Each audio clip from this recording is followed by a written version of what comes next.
The House will come to order.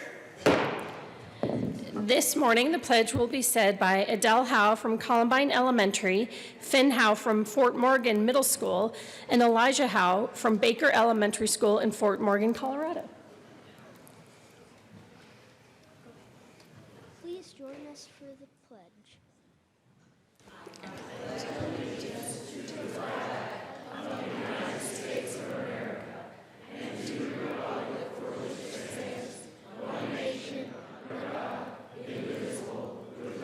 And justice for all.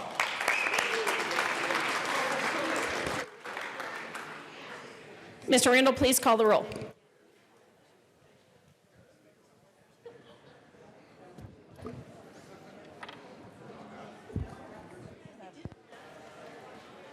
Representatives Arndt, Baisley, Benavides, Byrd,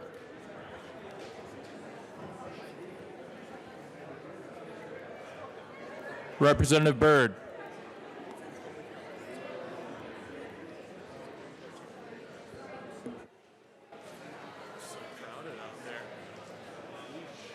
Excused.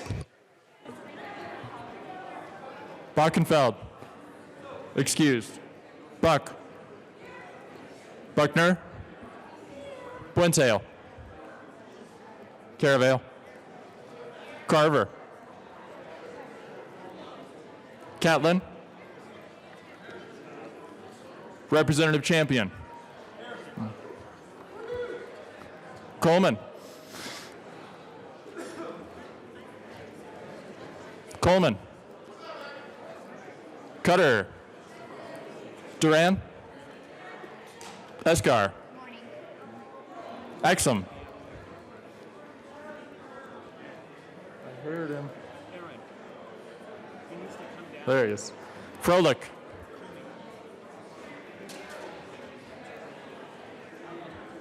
Froelich. Good morning. Garnett. Geithner. Gonzalez Gutierrez. Gray. Herod. Holtorf. Hooten. Humphrey. Humphrey. Excused. Jackson. Hotcast Lewis. Kennedy.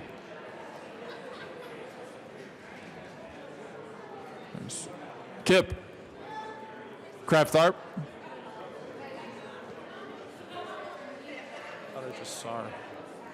Kraft Tharp. Landgraf. Excused. Larson.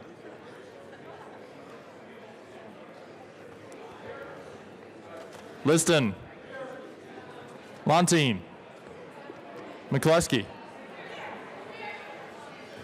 McKean. McLaughlin. Melton. Michelson Janae.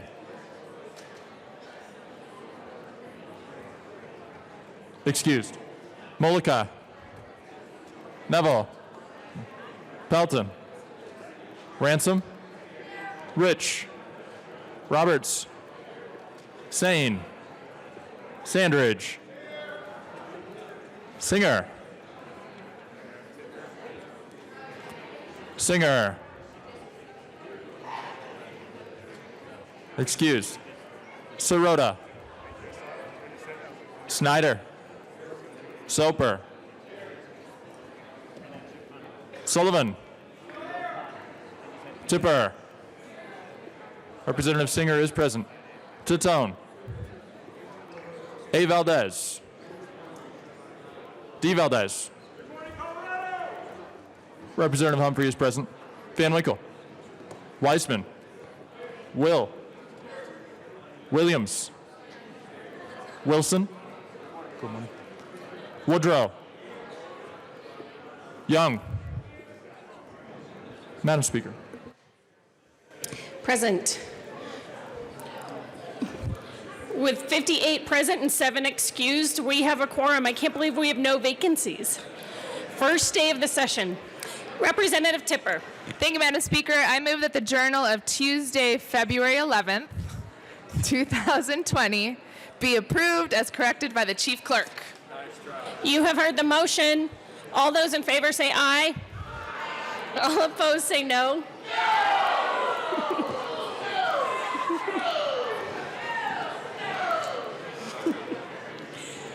The motion passes. Announcements and introductions. Representative Wilson. And Valdez.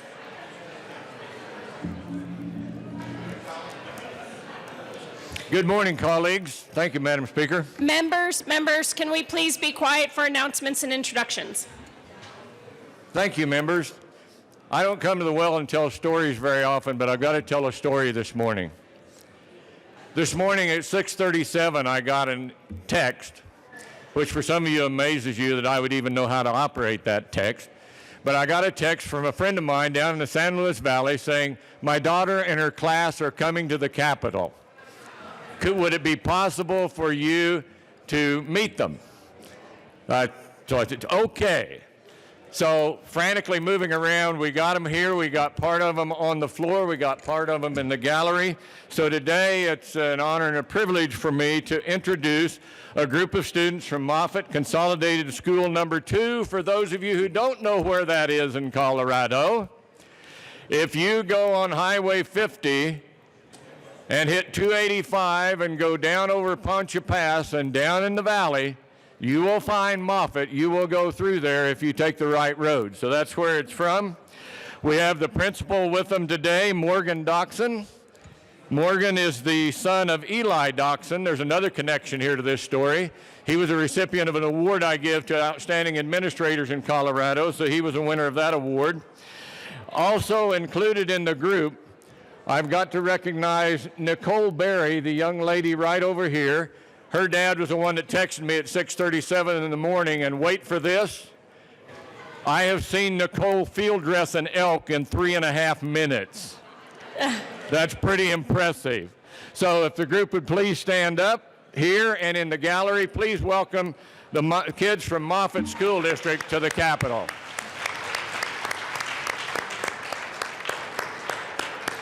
Thank you for joining us. Representative Valdez. Thank you, Madam Speaker. And Representative Wilson, I am enthusiastic that you received that text at 6:30 this morning. Because it is imperative that we introduce not only the future of Colorado, but our students. And I want to thank the principal, Mr. Doxson, for being here, along with the students from Moffett. And there's another route to get there from I-25 to Highway 160, and then you go up on North Highway 17 to get to Moffett. But also Saguache. Saguache is one of the biggest counties in the state of Colorado, very diversified, but more importantly is the students. You're always welcome here at your capital, because this is your capital that moves Colorado forward with legislation for the whole state. So I thank you and welcome. Thank you. Representative Michelson-Jeannet. Thank you, Madam Speaker. Members, we have Goal Academy in the room. Please stand up. Goal High School is Colorado's largest public high school, serving over 5,000 students this year. It's both a pioneer and leader in traditional and non-traditional public education. Goal serves a vital role in providing students with a flexible alternative learning environment using both online introduction and face-to-face support. In addition to providing a high-quality academic program, Goal provides the social-emotional services that help students in all facets of their life. Please go over and meet those incredible Goal students and ask them about their education. Yes, Representative Valdez. Thank you, Madam Speaker. And the individuals and students from Goal Academy, from Southern Colorado, from Alamosa, from Pueblo, we thank you, but also the legislature for last year for moving forward the READ Act, because each and every one of you voted for that. And we thank you for continuing the education in all students across the state. Thank you, and thank you, Goal Academy, for being here. Let's give them a round of applause. Thank you for joining us today. Representative McLaughlin. Sorry, Larry. Okay, I have an announcement about something that is near and dear to my heart. Career and technical education high school students from all over the state who are very passionate about their learning and what they get to work on are presenting their individual projects today. Representative Melton, thank you. It's going to be today in the north and west foyers from 11:30 to 1:30. I suggest you all go down and see what our vocational and technical students are doing. I think you will be totally amazed. Thank you. Thank you, Representative. Representative Liston. Members, it's getting a little loud in here. Folks, thank you. Representative Liston. Thank you, Madam Speaker.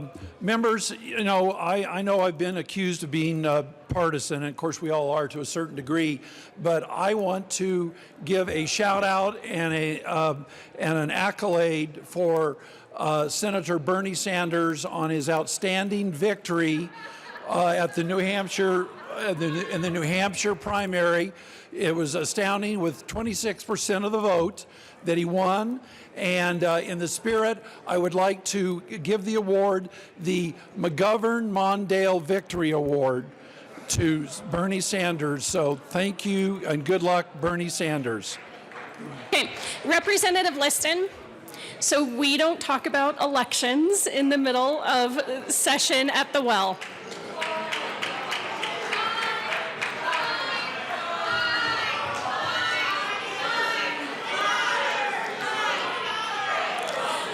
That will be a $3 fine.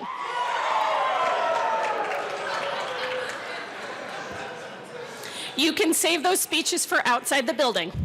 Representative Lontine. Thank you, Madam Speaker. I have nothing political to say. Just to let the Health and Insurance Committee know that this afternoon we will be meeting in the Old State Library. The calendar says room 112, but we will be meeting in the Old State Library, also known as room 271. So please be there. We have on the calendar, we have a pretty full calendar today. House Bill 1210, 1158, 1160, and 1001. Thank you. Representative Weissman? No. Any other announcements or introductions? That brings us to third reading of bills, final passage. Actually, I have one announcement. Members, many of you were not here this morning when we swore in our most recent representative, Representative Champion, so please let's give him a round of applause.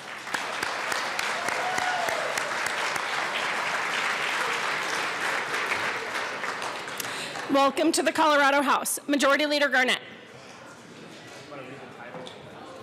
Oh, okay. That brings us to third reading of bills, final passage. Mr. Randall, please read the title of House Bill 1013. House Bill 1013 by Representative Snyder, also Senator Lee, concerning the specification and procedures for the ratification of defective corporate actions. Majority Leader Garnett. Thank you, Madam Speaker. I move for the passage of House Bill 1013 on third reading and final passage. The question before us is the passage of House Bill 1013 on third reading and final passage. Is there any discussion? Seeing none, Mr. Randall, please open the machine, and members, please vote.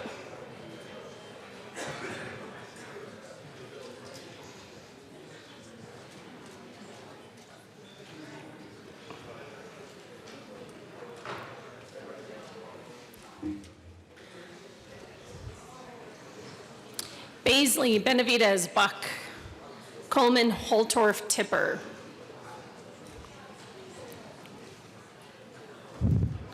Please close the machine. With 63 aye votes and 2 excused, House Bill 1013 is passed. Co-sponsors.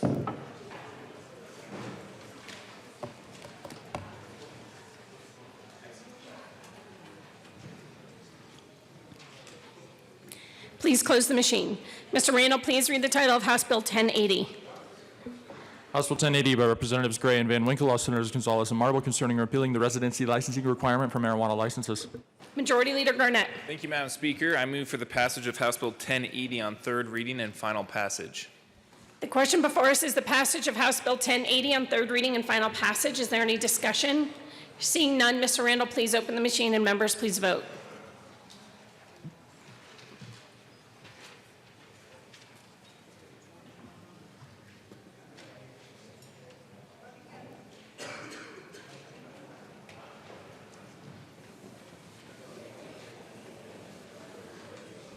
Please close the machine.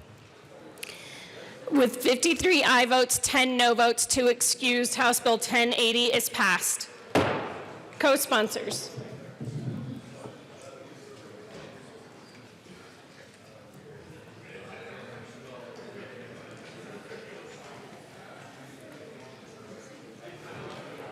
Please close the machine. Mr. Randall, please read the title of House Bill 1101.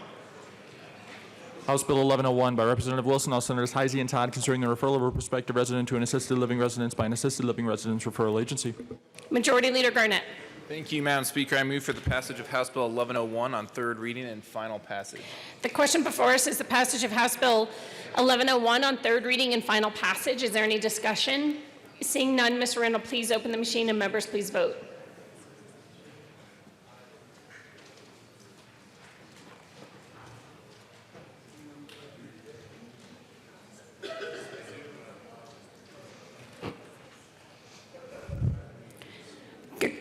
Rich Sandridge.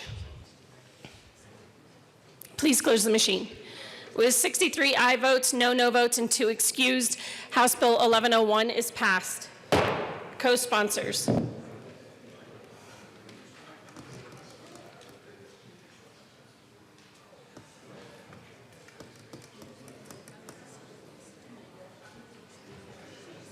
Please close the machine.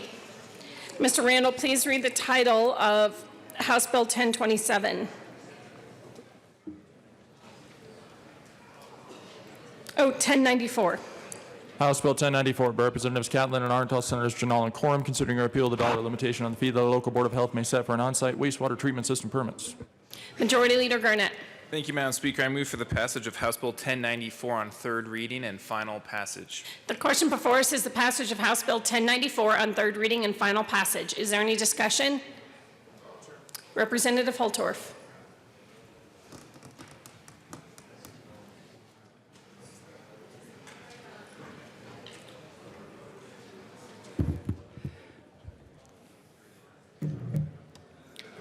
Thank you, Madam Speaker, and thank you, esteemed body of representatives.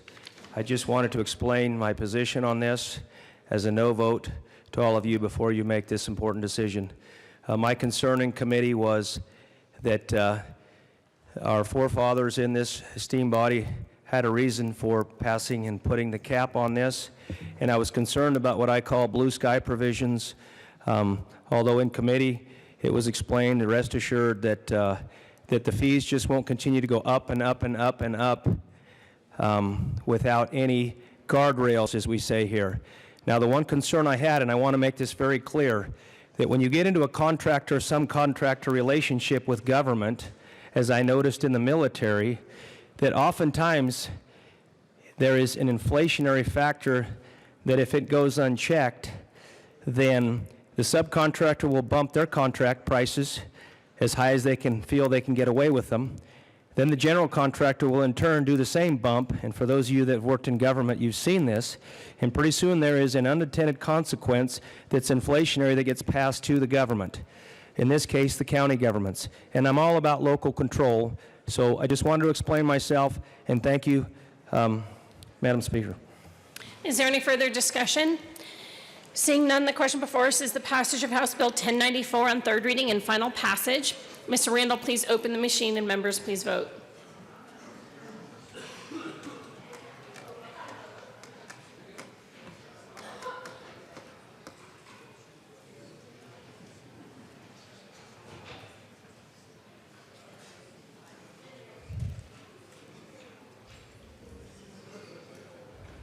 Please close the machine. With 50 aye votes, 13 no votes, and 2 excused, House Bill 1094 is passed. Co-sponsors.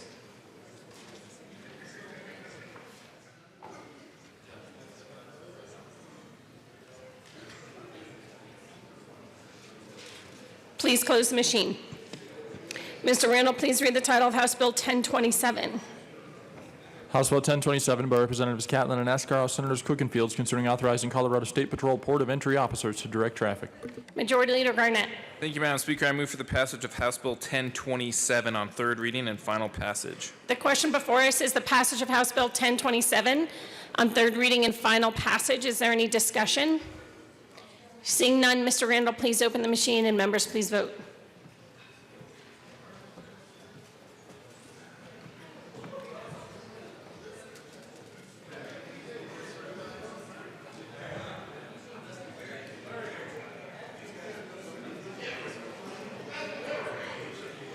Herod and Valdez, please close the machine.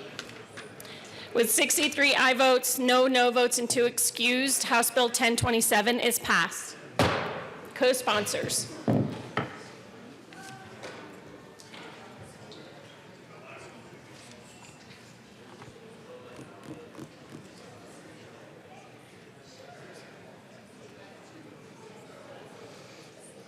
Please close the machine.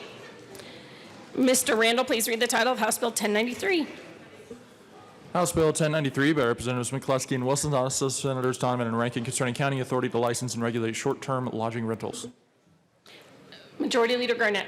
Thank you, Madam Speaker. I move for the passage of House Bill 1093 on third reading and final passage. The question before us is the passage of House Bill 1093 on third reading and final passage. Is there any discussion? Seeing none, Mr. Randall, please open the machine, and members, please vote.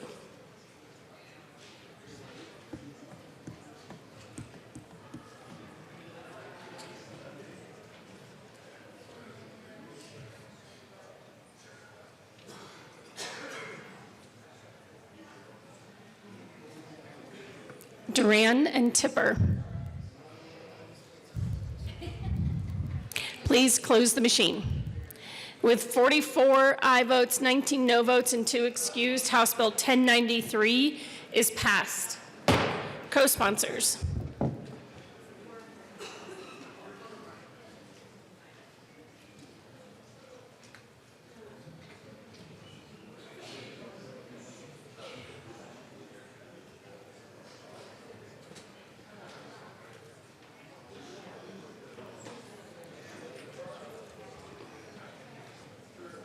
Please close the machine. Mr. Randall, please read the title of House Bill 1048. House Bill 1048 by Representatives Herod and Buckner, also Senator Fields, concerning a prohibition against discrimination based on persons' traits that are historically associated with race. Majority Leader Garnett. Thank you, Madam Speaker. I move for the passage of House Bill 1048 on third reading and final passage. The question before us is the passage of House Bill 1048 on third reading and final passage.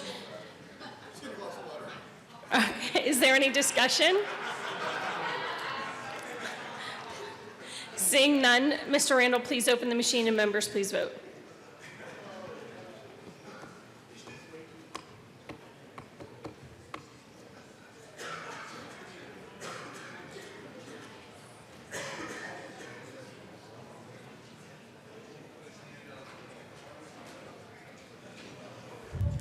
Garnett, Jackson, and Sandridge.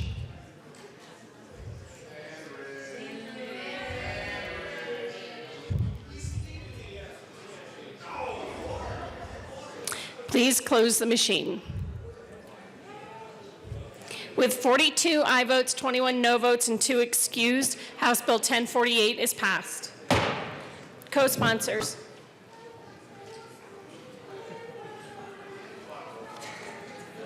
Co-sponsors.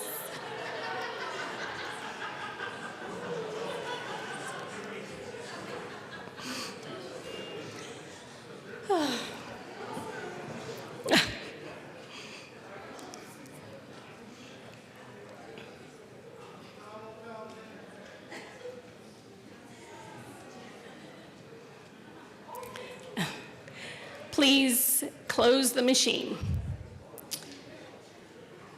Mr. Randall, please read the title of House Bill 1124.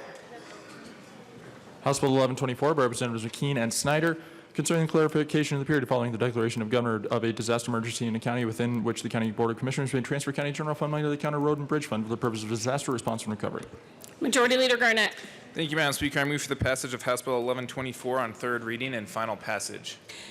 The question before us is the passage of House Bill 1124 on third reading and final passage. Is there any discussion? Seeing none, Mr. Randall, please open the machine, and members, please vote.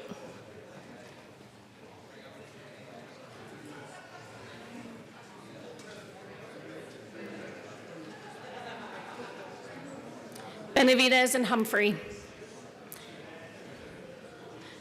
Please close the machine. With 63 aye votes, no votes, and 2 excused, House Bill 1124 is passed. Co-sponsors.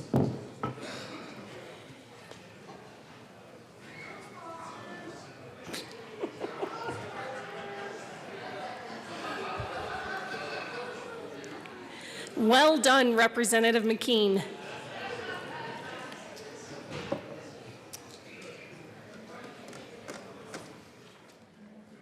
Please close the machine. Mr. Randall, please read the title of House Bill 1133.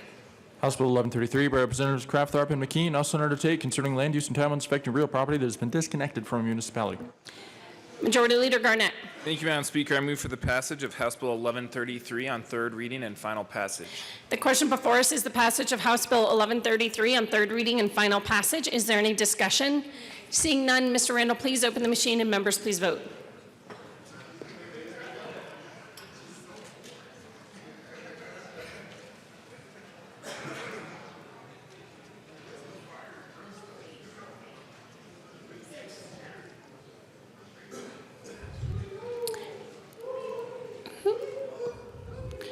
Please close the machine.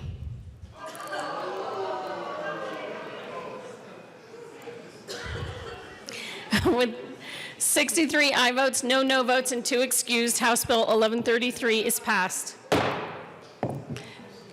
Co-sponsors.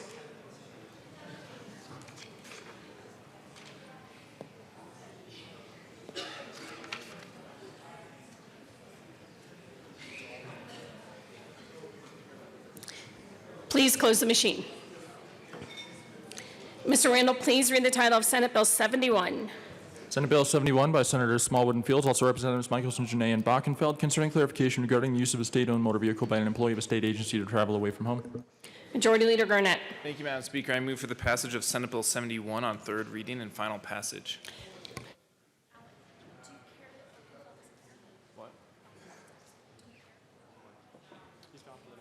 He wants us to move forward.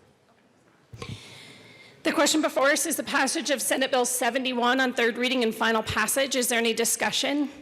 Seeing none, Mr. Randall, please open the machine, and members, please vote.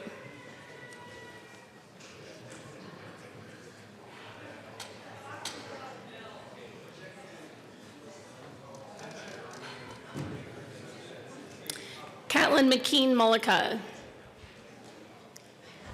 Please close the machine. With 62 aye votes, 1 no vote, and 2 excused, Senate Bill 71 is passed. Co-sponsors.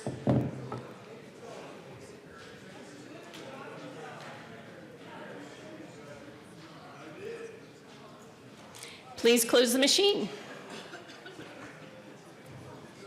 Mr. Randall, please read the title of House Bill 1095. House Bill 1095, Representative Arnold, Senator Bridges, concerning the authority of a local government's master plan to include policies to implement state water plan goals as a condition of development approvals. Majority Leader Garnett. Thank you, Madam Speaker. I move for the passage of House Bill 1095 on third reading and final passage. The question before us is the passage of House Bill 1095 on third reading and final passage. Is there any discussion? Seeing none, Mr. Randall, please open the machine, and members, please vote.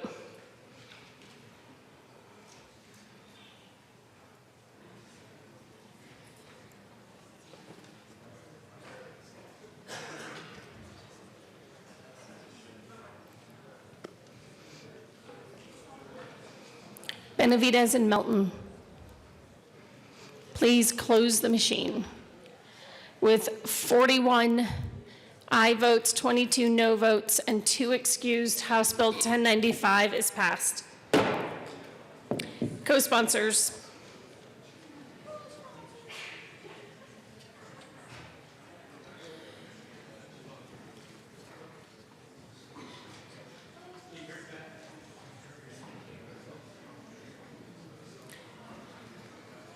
Please close the machine. Mr. Randall, please read the title of House Bill 1148. House Bill 1148 by Representative Silperoff, Senators Fields and Gardner, concerning punishments related to offenses committed against a deceased human body. Just a minute.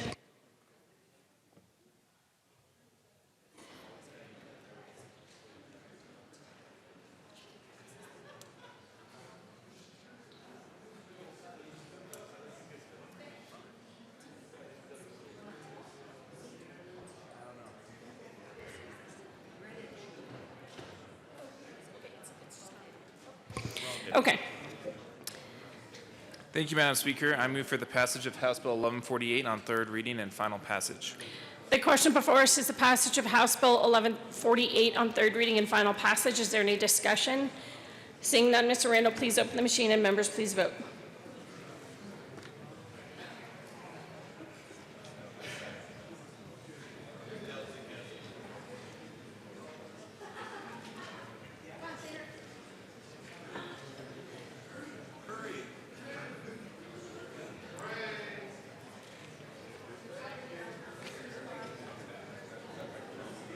Please close the machine. All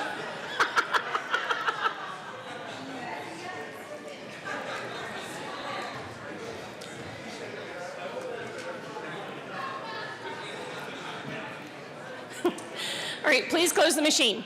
With 63 aye votes, no votes, and 2 excused, House Bill 1148 is passed. Co-sponsors.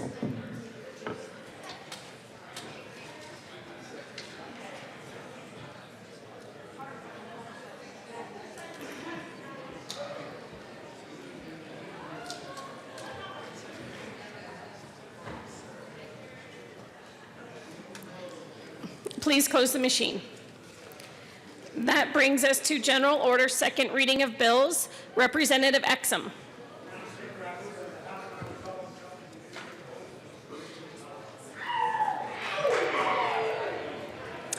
You have heard the motion. Seeing no objection, Representative Exum will take the chair.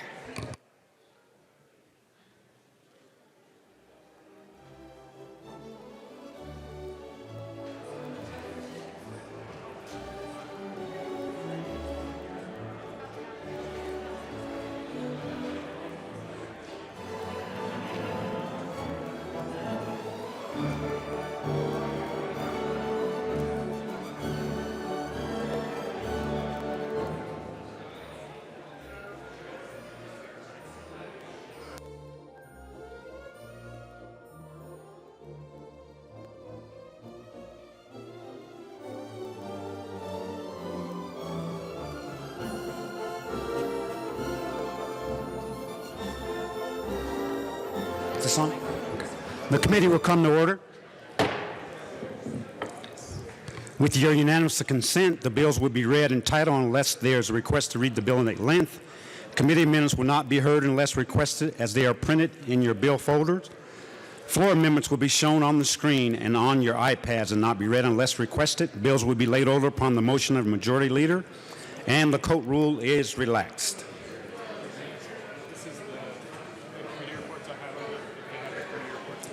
Thank you.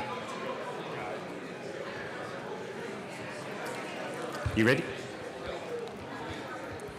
Mr. Connor, will you read the title to House Bill 1262? House Bill 1262 by Representatives Esgar and McCluskey, all Senators Moreno and Zenzinger, concerning money appropriated for housing assistance for persons transitioning from the criminal or juvenile justice system. Thank you. Representative Esgar. Thank you, Mr. Chair. We have the old microphones back. This is exciting. I move House Bill 2012-62. To the bill. Representative McCluskey. Thank you, Mr. Chair.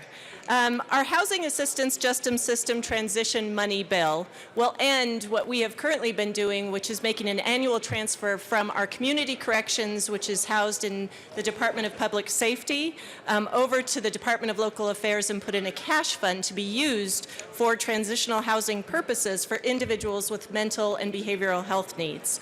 The bill proposes a more appropriate way for us to annually designate monies, appropriate appropriate monies to go to both DOC and DYS within DHS. Those funds can then be passed along to DOLA to be used for this same purpose. The appropriation is a more stable approach to funding this effort, and we urge an aye vote on the bill. Is there any further discussion on House Bill 1262? Representative Singer. Thank you, Mr. Chair. With that, actually, I'm going to move Amendment L003 and ask that it be displayed. Hold on just a minute, Representative Singer. Members, we're on second readings. Please take your conversations off to the side. Thank you. Amendment L003 has been properly moved and displayed. Representative Singer. Thank you, Mr. Chair. I'm going to explain what Amendment L003 does because it looks like just a lot of lines and numbers. And I'll walk you through the alphabet soup. When this bill is dealing with a bill that passed in 2017. It was a bipartisan piece of legislation to ensure that people exiting our criminal justice system with mental health disorders received housing and supportive housing services. The grant fund was to be administered by the Department of Local Affairs, seeing as they are a neutral third party that can look across the criminal justice spectrum. Sending these dollars directly to the Department of Corrections or to the Division of Youth Services bypasses that process. And so we went back, we worked with the stakeholders from 2017 and said, let's make sure that these dollars remain within the Department of Local Affairs because by and large, the vast majority of people who are exiting our criminal justice system aren't leaving prison, they're leaving jail. And we don't want them to go to prison in the first place. This will be a way to actually save the state dollars and make sure it remains in the correct department. And I thank Representative Benavides for working with me on the amendment. I ask for your aye vote. Thank you. Representative Benavides. Thank you, Mr. Chair. Members, I support this amendment, and I hope you will as well. Both Representative Singer and I sit on the Oversight Committee for people with mental health disorders in the criminal justice system. And as that committee, we have roughly 30 individuals. A lot of them are practitioners in the area. Some are state employees that work on the issues regarding people with mental health disorders in the criminal justice system. And they worked for approximately 3 or 4 years on this bill because people that are coming out of corrections that have mental illness, a mental health disorder, they face even more difficult times in acquiring a place to live and acquiring employment. So it's really important that the money is used for those individuals, and this amendment helps to maintain that. And we recognize that it was based on a reversion in the past, and so we thank the JBC for identifying a source and their willingness to help support this particular group of individuals which really need the help. So that's what this amendment does, and I would urge a yes vote on the amendment. Thank you. Representative Singer. Thank you, Mr. Chair. My apologies. Just one other thing. We did check in with Department of Corrections. They are okay with this amendment as it's written. Thank you. Representative Escar. Thank you, Mr. Chair. And members, this is technically a companion bill with the supplemental bills we've already passed, which the Senate is already moving through without amendments. I'm just going to say that. But I want to make sure that you all understand, technically I'm supposed to say I oppose this amendment, but we take this as a friendly amendment and thank Representatives Benavides and Singer for helping us really sort out the situation to make sure that the funds are being used for the exact cause that they were intended. Thank you. Any further discussion on Amendment L003 to House Bill 1262? Seeing none, the question before us is the adoption of Amendment L003. All those in favor say aye. Aye. All opposed say no. Amendment L003 is adopted. Back to the bill. Representative Escar. Thank you, Mr. Chair. We ask for an aye vote. Any further discussion on House Bill 1262? Seeing none, the question before us is the adoption of House Bill 1262. All those in favor say aye. All those in favor say aye. Thank you. All opposed say no. House Bill 1262 is adopted.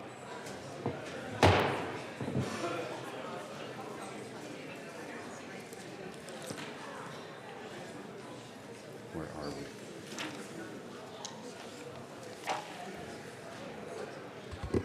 Mr. Randall, please read the title to House Bill 1087. House Bill 1087 by Representatives Will and Arndt, all Senators Donovan and Rankin, concerning the enforcement of laws administered by the Division of Parks and Wildlife in connection with modifying parks and wildlife statutes to correct vague and contradictory provisions of law and remove obsolete provisions of law. Thank you. Representative Arndt. Thank you, Mr. Chair. I move House Bill 2010-87. There is no committee report. To the bill. Thank you very much. Colleagues, this bill came out of our committee unanimously, and it was a great big collaboration between the Division of Parks and Wildlife and all their stakeholders. And luckily, we have one of our members here who used to work for them, and he is our content expert. So, Representative Will? Representative Will. Thank you, Mr. Chair. This bill, this Title 33 bill, is to clarify and refine language found in Title 33 that's vague, contradictory, or obsolete at the request of Colorado Parks and Wildlife law enforcement officers.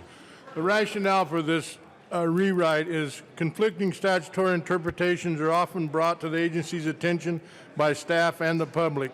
It's been decades since CPW conducted a comprehensive review and update of law enforcement provisions in Title 33. Decades of case law and judicial interpretations have also uncovered vague language and statute at times negatively impacting criminal cases investigated by our CPW officers.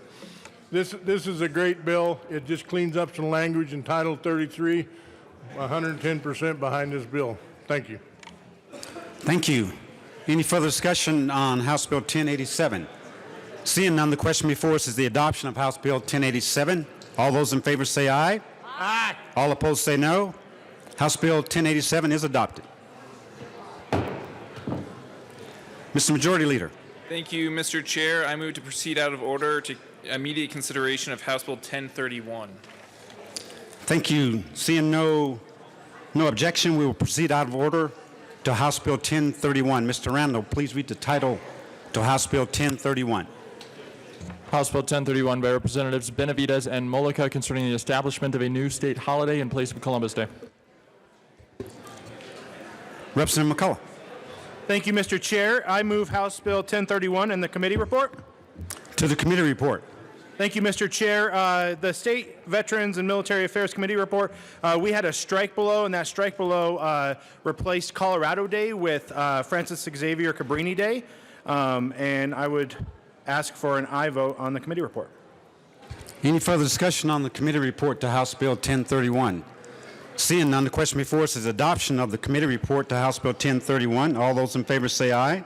Aye. All opposed say no. The committee report is adopted. To the bill, Representative Mollica. Thank you, Mr. Chair. Members, there are people in our communities that are hurting. They are hurting because we are not only recognizing but celebrating a man that caused great harm to their culture and ancestors, and this holiday is an annual reminder of that harm and that pain. For many, Columbus stands as a symbol of trauma, genocide, and subjugation of indigenous peoples. I'm not standing up here telling you that you need to or should be able to relate to the pain that they are feeling, because all that matters is that they are hurting. I hope that you can see the great pain that there is there for many members of Colorado's indigenous communities. We have members of our community telling us that what the state is doing is bringing them harm, and it is our duty to listen and make it right. I also recognize that Columbus Day is an opportunity for Italian Americans to celebrate their heritage, and I respect that. This is why a compromise was made to celebrate Francis Xavier Cabrini, an Italian American woman who did amazing things for this country and specifically Colorado. I want to thank my co-sponsor, Representative Benavidez, and many others, including Adams County Commissioner Steve O'Dorisio, for working on this compromise. Let's celebrate the values we aspire to, the values that Mother Cabrini embodied in her lifetime, rather than debating year after year someone who represents tragedy to many Coloradans. Thank you. Thank you, Representative Benavidez. Thank you, Mr. Chair. Members, you've heard this bill, many of you before, some of you, like our newest member, it's your first time hearing this bill, and welcome, sir. This bill is about removing Columbus Day and repealing it. That's exactly what this bill is about. And I know some people feel very strongly about retaining that. And that his history, though, of some of the things that he has done when he came here and under his direction were despicable at best.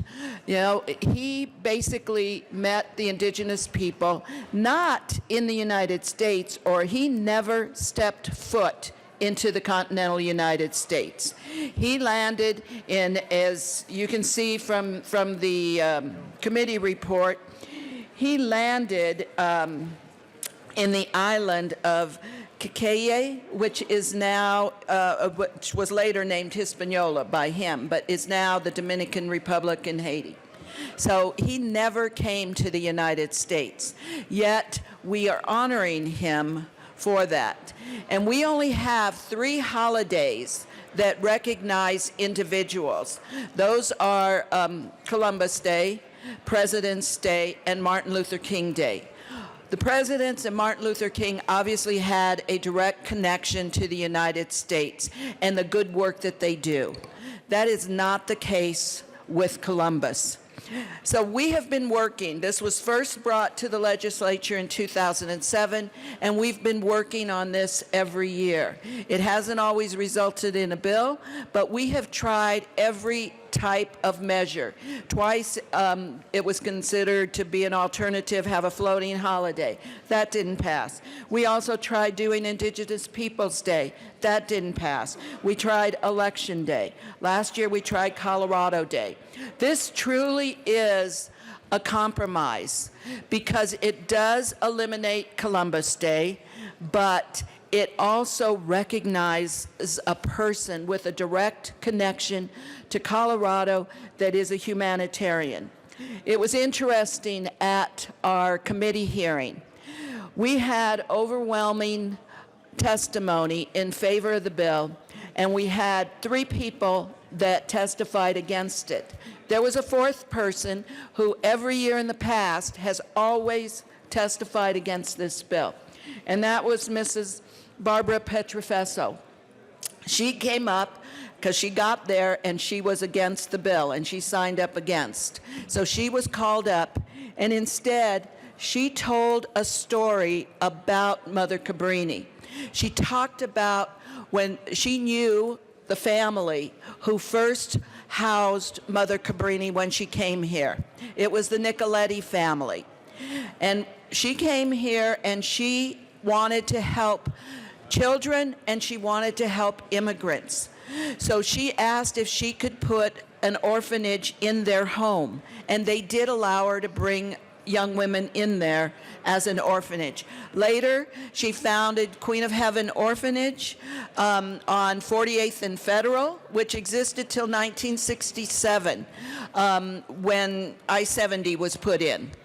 But she had, as I said, a direct connection. And Miss Petrofesso talked about her mother-in-law having been taught 2nd grade school because Mother Cabrini also founded Mount Carmel School. And so the good works that she did with the Italian community really had a direct connection. In fact, Miss Petrofesso talked about the Queen of Heaven Orphanage, that after the revolution in Cuba, that many Cubans came here, and there were many young Cuban girls that were put in that orphanage. Miss Petrofesso knew many of them and continued to be friends with them. So this is a link to the Latino community, the Italian community, and also the indigenous community. Because one of the things Cabrini did, she established a farm and a summer camp, so to speak, up near Lookout Mountain, where the shrine to her exists. This is one of 3 shrines in the United States. In Chicago and New York are the other 2. And while she was up there, there was no water there. And so she helped them find water, and that Clearwater Spring has sustained that area up there for over 100 years. And as this says, there is a deep connection to the indigenous community because they hold water sacred as well. They know the sustaining qualities of water, and that's part of all of our lives. So with that, members, this is our opportunity as a state to stop sponsoring a holiday that we should not have a holiday. I will tell you that there are currently 11 states that have removed Columbus Day as a holiday, and over 139 cities. So this is where we are, and we would hope that this compromise that was brought to us by some Italians that said, we're tired of this. We are tired of honoring this person. We want to be proud of a person from our community to honor. They brought us this proposal, and it would celebrate Francis Xavier Cabrini Day on the first Monday of October. So I hope you will recognize and help us put this behind us and move forward and support the bill. Thank you. Thank you. Members in the chamber, we are on second reading of bills. It's getting very loud in here. Please take your conversations off to the side. Thank you. And no clapping, please, during second readings. Thank you. Representative Hotor.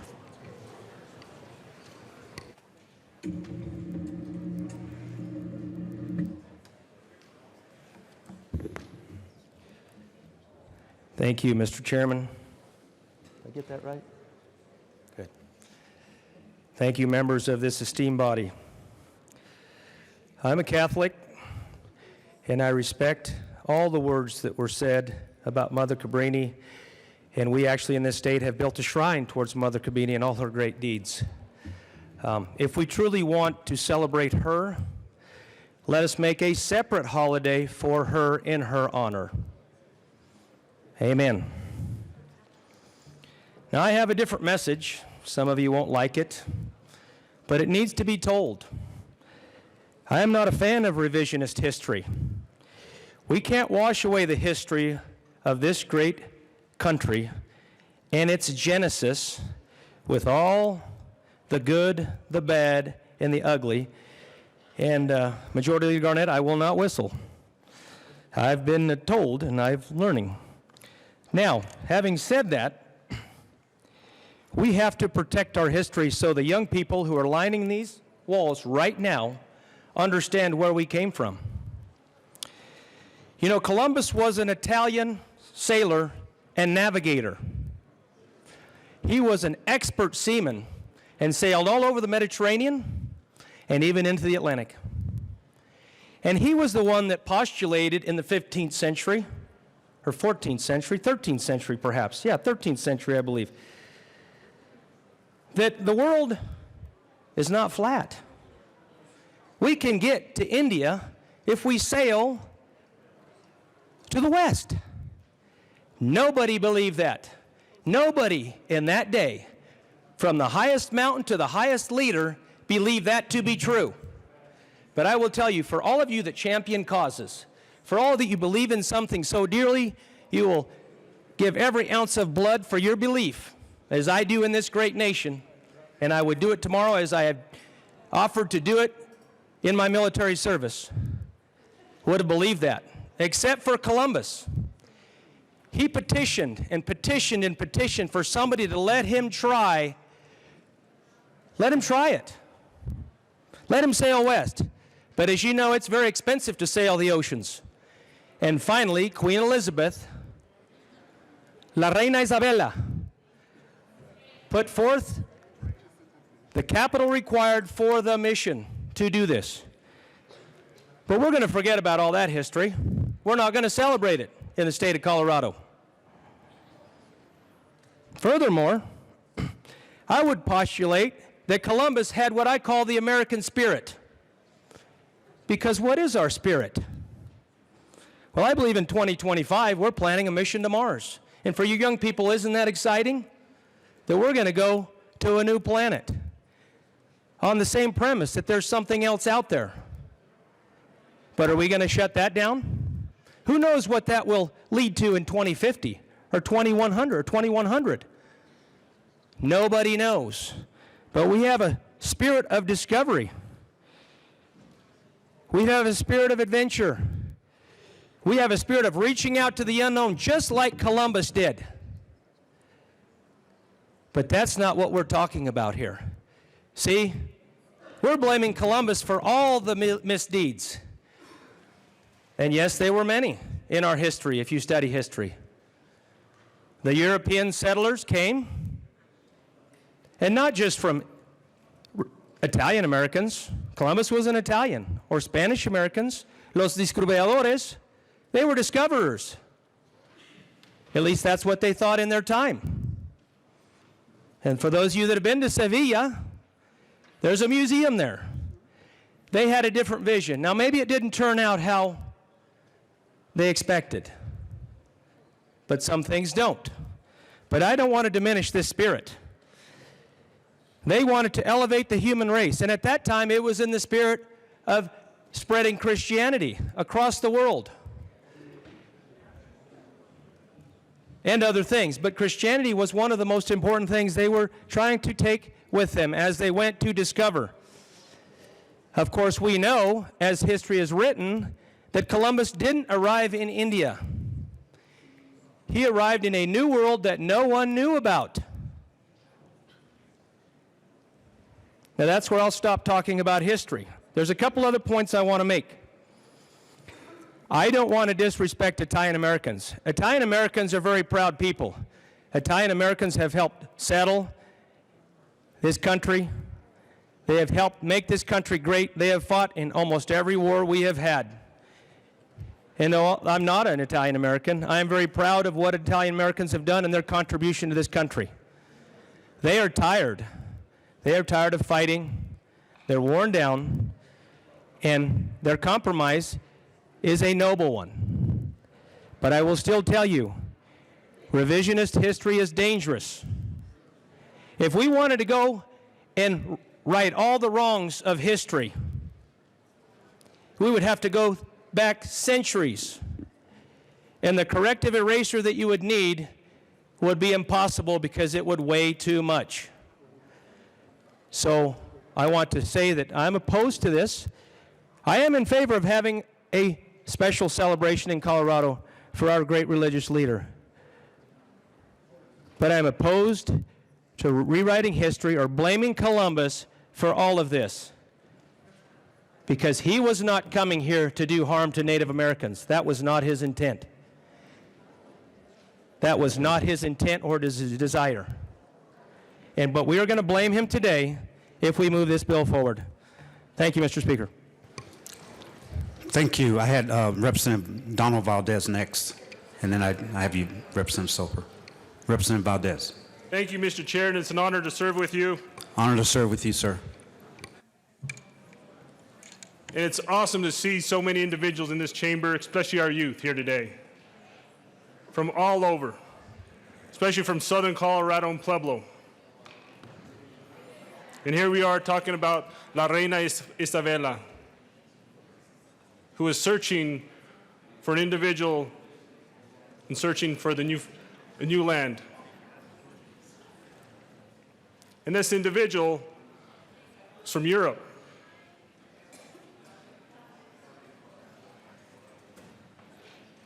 Christopher Columbus.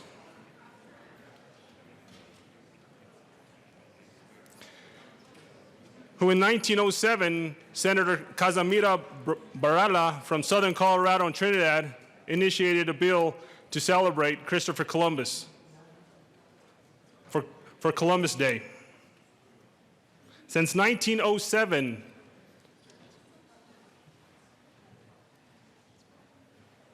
it has been a holiday. Now, some have celebrated and some have not.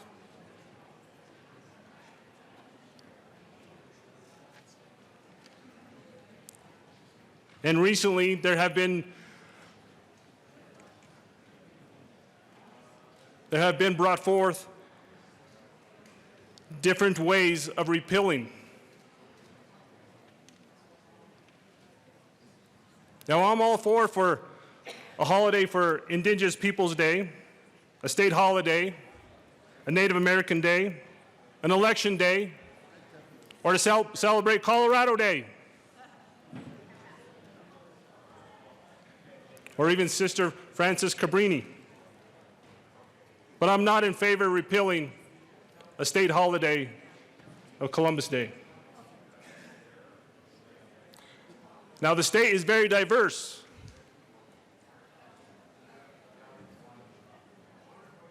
And we make it. Each and every one of us makes Colorado unique in its own ways. And we should celebrate every day with our heritage, with our culture, but most importantly, with our family, every single day for the rest of our lives.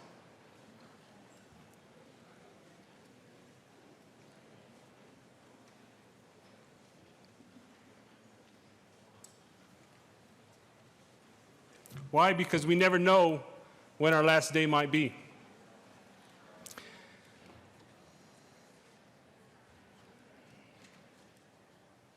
And with that, Senator Casimiro Barala, I thank you for bringing this forward in 1907.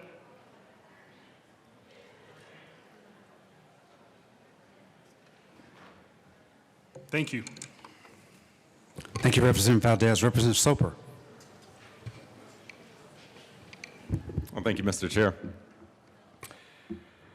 I rise in strong opposition to this bill for several reasons. Number one, it's the renaming of a holiday in Colorado for a religious Colorado. Not being a Catholic myself, I find it quite offensive to name it after a Catholic saint. I also, as a native Coloradan, find it equally troublesome that if we're going to rename something, that we're renaming a holiday after someone who neither was born nor died in Colorado. And then if our goal is just to find someone of Italian heritage to be able to rename Columbus Day with, and we search the history books for a particular person, I think that's also troublesome.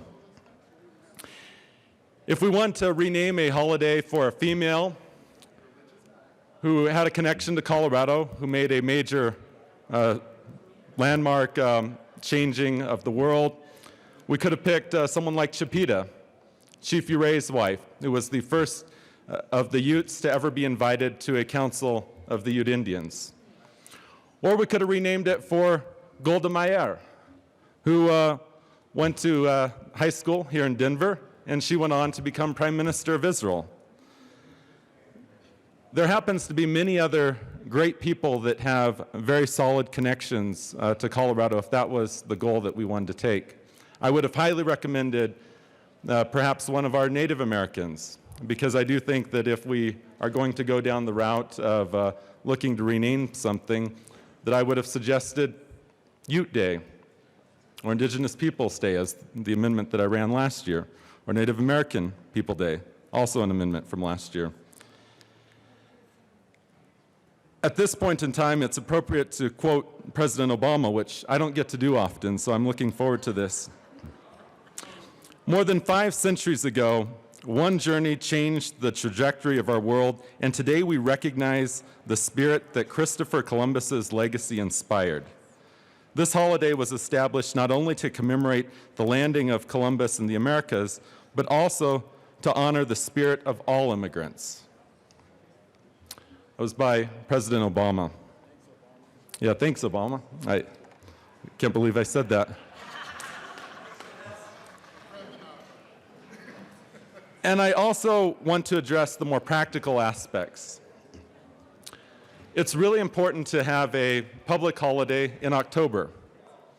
After all, that's when we're just getting back, especially if you're in school or you have kids, into the swing of things in fall. And to be able to have that one day to catch up on things, whether it's just finalizing things before we go into the winter season, it's very important to have that holiday. And that it's just that practical purpose of, if we're deleting the public holiday and shifting it around to what's Colorado Day, I think we need to be very careful with that as well. This bill is troublesome on another scale, which is the revision of history. You know, as a good colleague from the San Luis Valley so eloquently pointed out, Colorado has recognized Columbus Day for well over 100 years. And to come back and to say that we need to change this holiday, I think we could pick on a lot of other holidays as well, and that all of us are very smart people. We could come up with very good arguments for why each holiday has its deficiencies and why each person also was not perfect, because there's never been a perfect person on earth. And this path is a very dangerous path, and it's one that can be repeated over and over. I circle back around to what I began with, that as we talk separation of church and state, as we talk about what's really important here in Colorado, I believe it'd be really important to put this to the vote of the people, because I'm quite confident that the people would not want to change the day to Mother Cabrini Day. And if we were to poll most Coloradans, I'm also quite confident that the majority of Coloradans would not know who Mother Cabrini is. With that, Mr. Speaker, I strongly urge all members to vote no. Thank you, Ms. Soper. Representative Melton.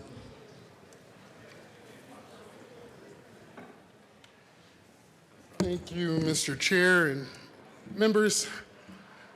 Based on the list of criteria I just heard around, it shouldn't be someone that's a religious figure, or it shouldn't be someone, or it should be someone that's got, a Colorado connection, someone that lived here or was born here or died here, then we wouldn't have MLK Day, because that's the Reverend Dr. Martin Luther King. We wouldn't have him because he wasn't born here in Colorado, and he didn't die here in Colorado.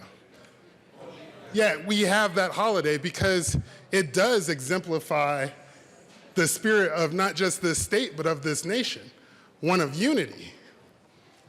The only other holiday other than Martin Luther King Day that is named after an individual person is Columbus Day. But I can't say that Columbus Day brings about the same unity.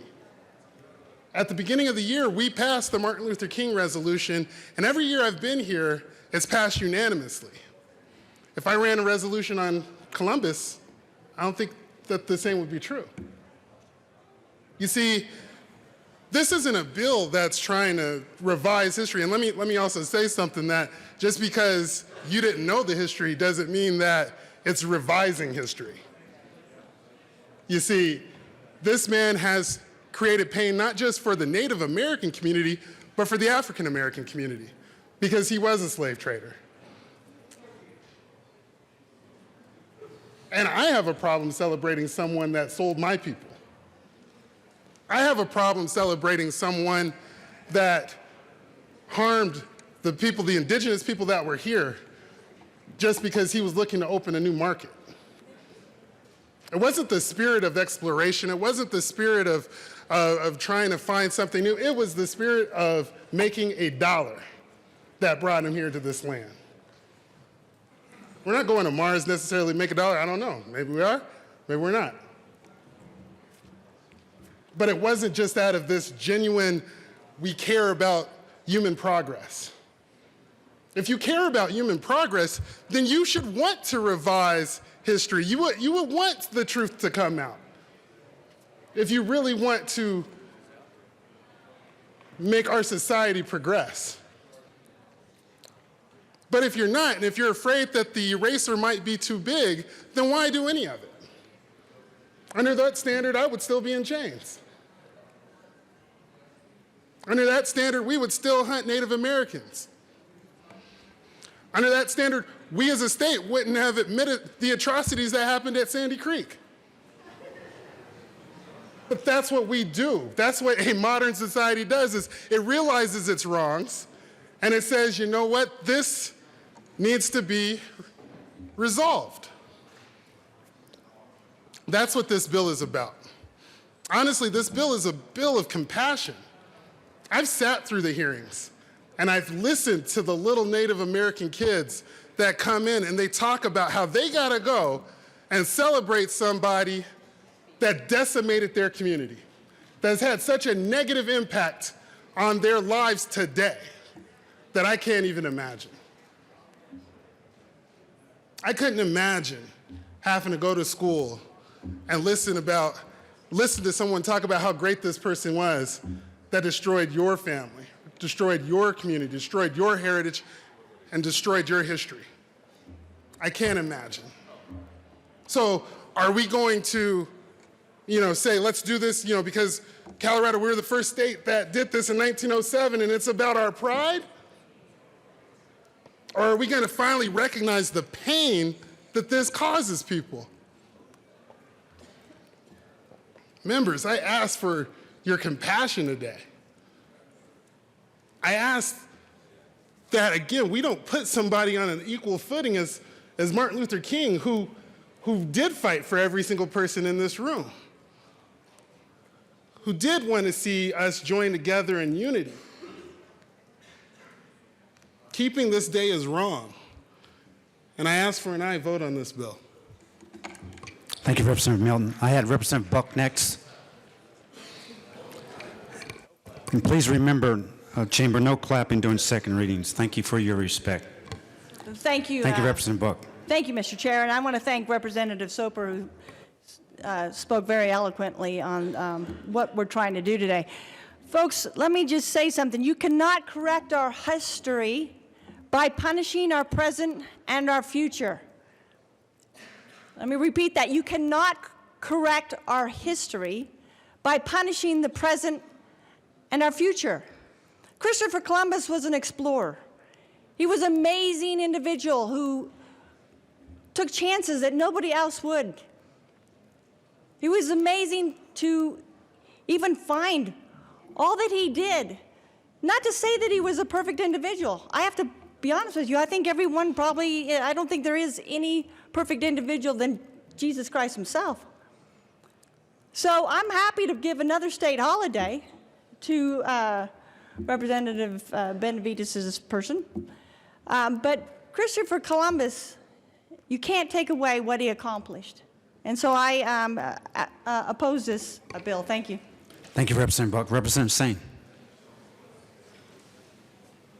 Thank you, Mr. Chair. I'm going to agree with my colleague, Representative Melton. We can, in this respect, we can name a holiday after a religious figure.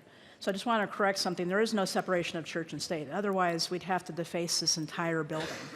Our state motto is right behind us: nothing without providence, nothing without God. So I just want to correct that. When Thomas Jefferson wrote a letter to the Danbury Baptists that's been used out of context about building a wall, he was basically saying that government cannot interfere with religion, not the other way around. Government cannot interfere with the expression of religion, not keeping religion out of government. So as to a holiday for Mother Cabrini, I fully support that. That would be a fantastic way to show support for an amazing person. However, I don't think Colorado agrees with this bill for many reasons. So I'm going to vote no on the bill. I do support the concept of having a day for Mother Cabrini. Thank you. Thank you. Representative Gonzalez-Gutierrez? No? Okay. Representative Hotorf.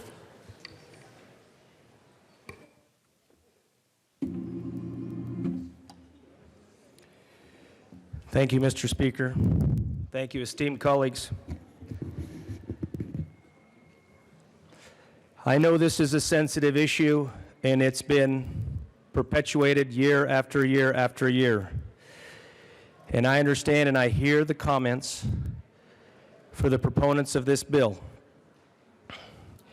But I have some things I want to point out, and my esteemed colleague from down south talks about a great American.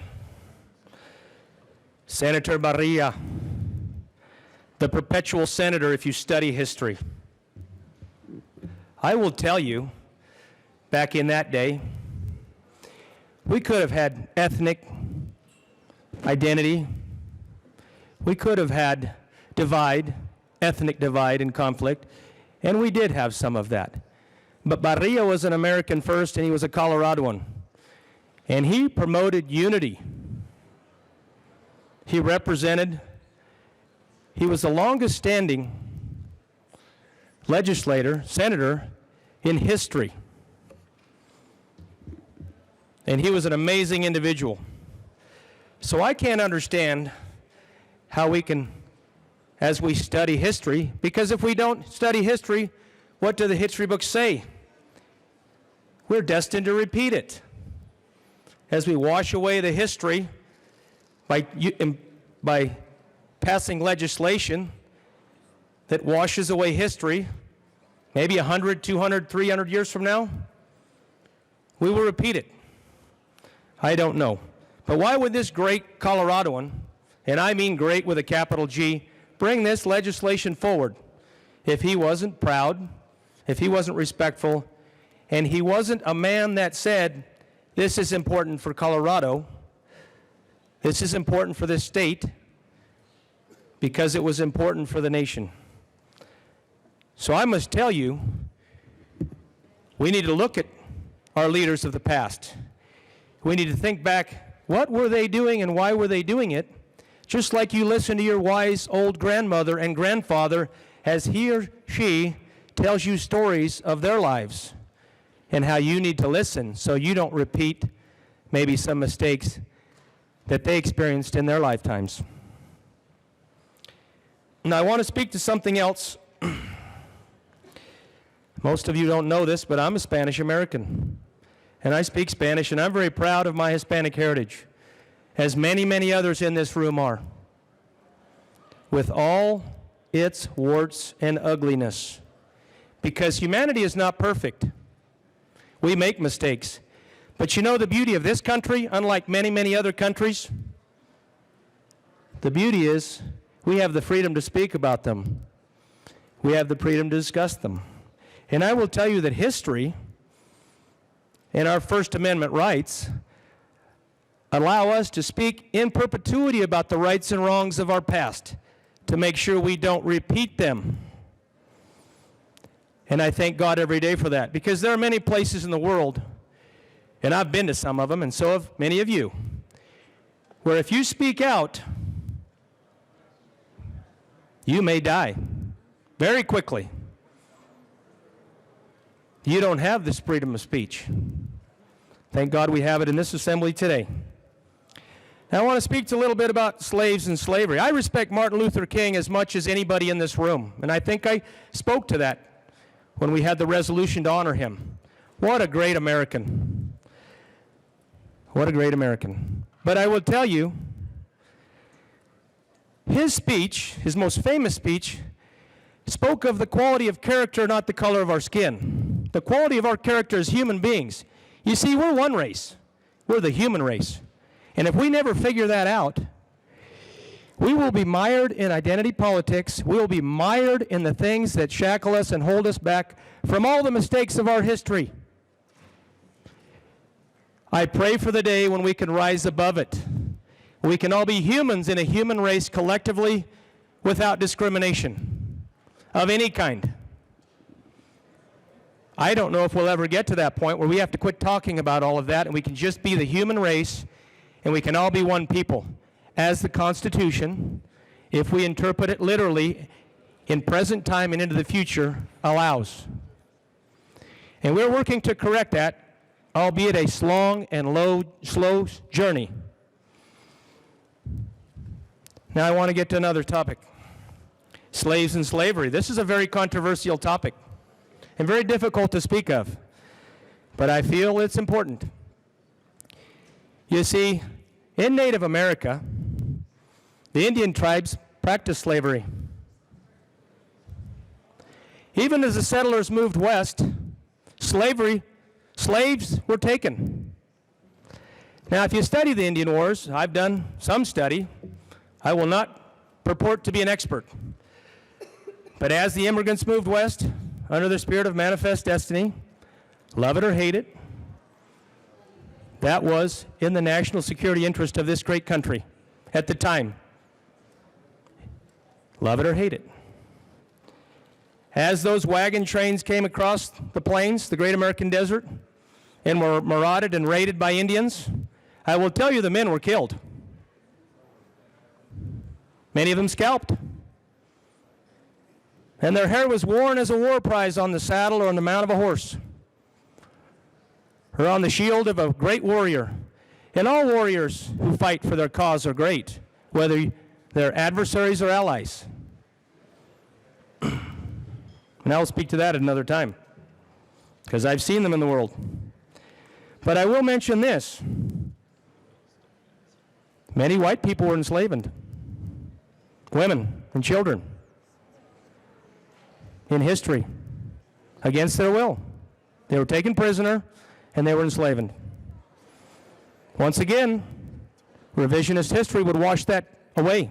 We might not speak of that. It's not pleasant to talk about. But it's important that we understand tribal warfare was vicious. Tribal and territorial warfare was a real thing in this country. Now you say, well, how does that come to Columbus? Well, the Native Americans' plight is Columbus's fault. That's what I hear. It seems his fault. Well, I would argue it was not his fault. It may be humanity's fault. It may be history's fault. It may be many other people's fault, but you cannot put your finger on Christopher Columbus, Cristobal Colón, and say that he single-handedly was at fault for all the things that have happened in the history of the United States of America. And I will argue that God has got us to this place, and the journey has been difficult and treacherous, without sin, without error, without fault. But here we are, in the greatest nation on earth. I go back to Martin Luther King. If we speak of him today, if we look at Christopher Columbus's character in his time, if you go back to his time, he had many admirable qualities. Let us not forget that. Let us not forget his vision. Let us not forget that he was an amazing, proficient maritime navigator. He was a visionary, and we want visionaries in this world today and into the future. If we start vilifying visionaries in history, where does that end? I do not know. I'm strongly opposed to this, and I will be voting no. Thank you, Mr. Chairman.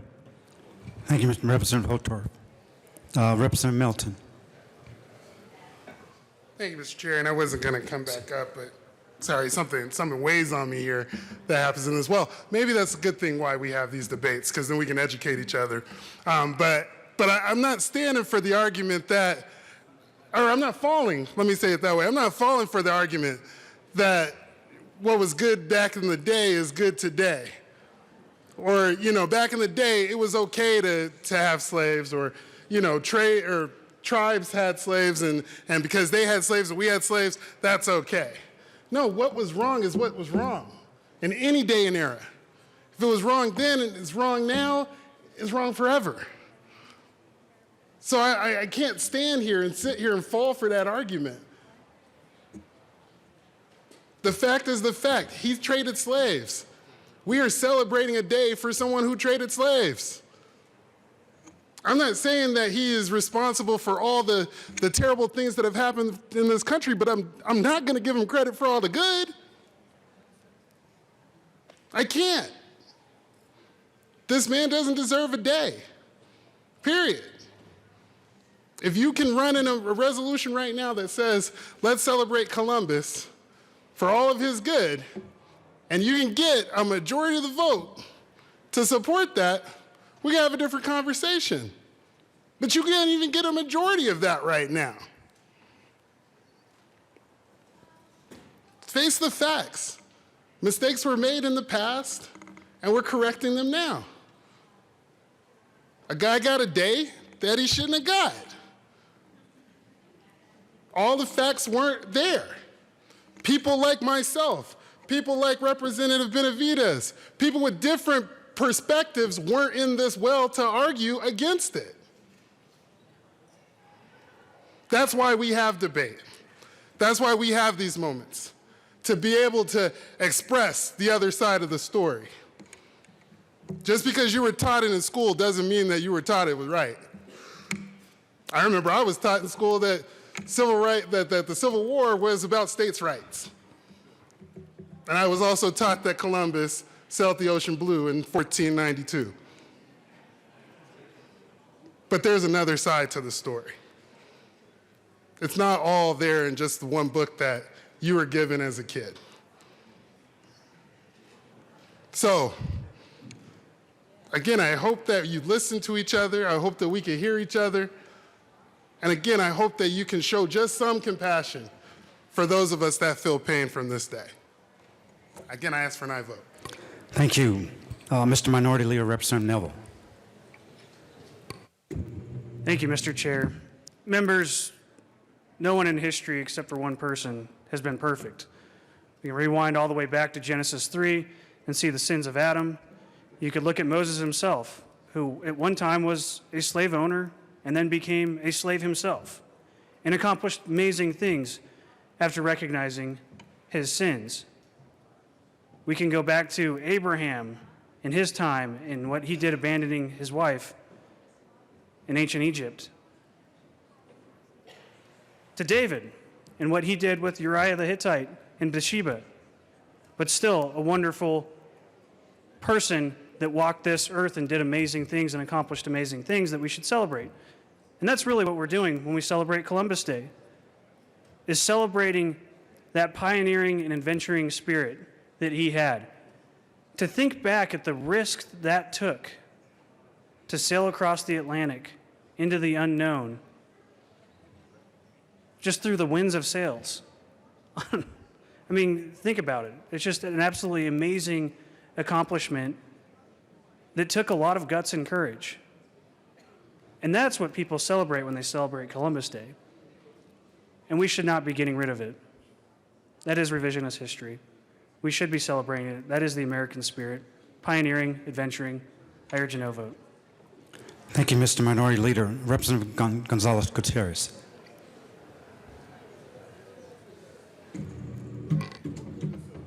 Thank you, Mr. Chair. It is an honor to serve with you, sir. Honored to serve with you. Thank you. You know, members, I have heard from this well that this is an erasure of history. But let's be honest here. Our Indigenous brothers and sisters have had their history erased over and over and over again, more times than I can count how many times their history has been erased and continues to be erased and not even recognized in this present day.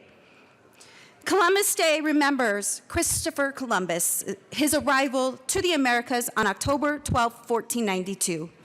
This is when the European settlement in the Americas led to the demise of the history and culture of indigenous peoples.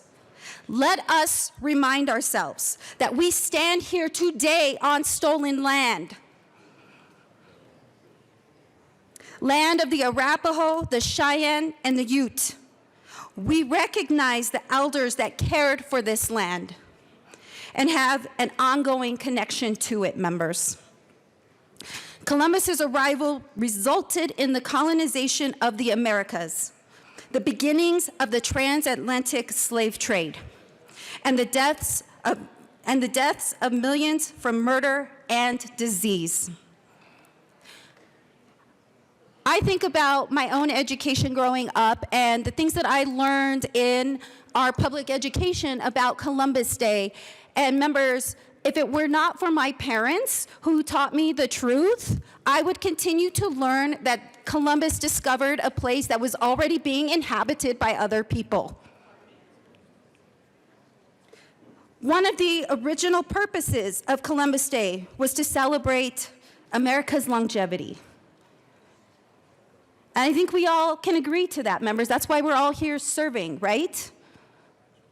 Today, we do not need this type of a holiday to celebrate the longevity. We have things like Thanksgiving, which is another somewhat of an issue.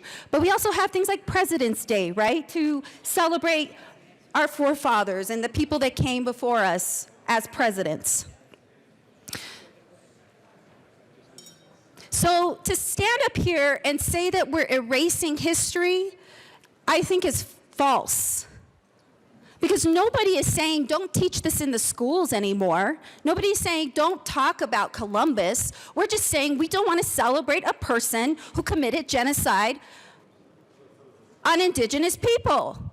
Indigenous people who are still alive today and are still suffering from the trauma. This is generational trauma. I do not want my young children to still feel like they need to celebrate this holiday, because luckily in my household, we do not. This is not a reason to celebrate, members. There are plenty of other reasons and plenty of other holidays that we can celebrate, what America is. This is not one of those reasons. This is not one of those days. Members, I am in support of this bill, obviously, so I ask for your support as well. Thank you. Representative Ransom. Thank you, Mr. Chair. I've heard this bill several times, or variations of it, over the years when I sat in the local government committee. And we had many people come in and speak on both sides of the issue. We had people that came in and described that there were pieces of this bill that they really supported and liked. We also had people coming in supporting the continuation of Columbus Day. And I want to make sure that we look at what we're hearing from both sides. I do understand that history, that we have developed history over the years. We've learned more about what's happened. We've learned more about what my colleague just mentioned about indigenous peoples, and we want to make sure that all of our children. By the way, I'm glad that parents do supplement what the kids learn in schools so that they can teach what is important to their family. With that being said, I feel like we need to hear from the other side as well, that there are people that truly have moved to a position with the name Columbus where they have done things that have been very good for our country. I know that I'm not Catholic, but when we heard the Knights of Columbus come into the committee room and discuss the solid pluses that they have done over the years, they have done a lot of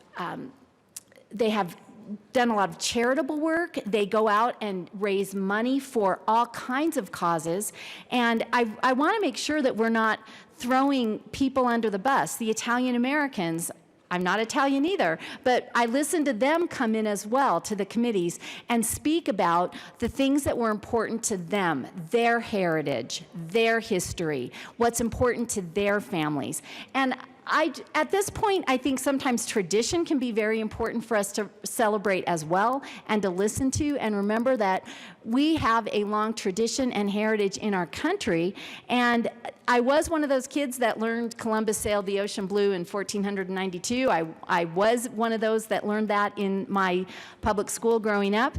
And the boats, the Nina, the Pinta, and the Santa Maria, and I think that those historical facts are also things that children should learn, as well as the history of our country, back to the start, back to even when Amerigo Vespucci was here, before Columbus even, and that is what is sometimes seen as a very important time in American history as well. I think that we are trying to pick and choose sometimes what we teach kids, and that is why I think it's so important for families to pay attention to what their kids are learning in school and make sure that their children learn what is important to them.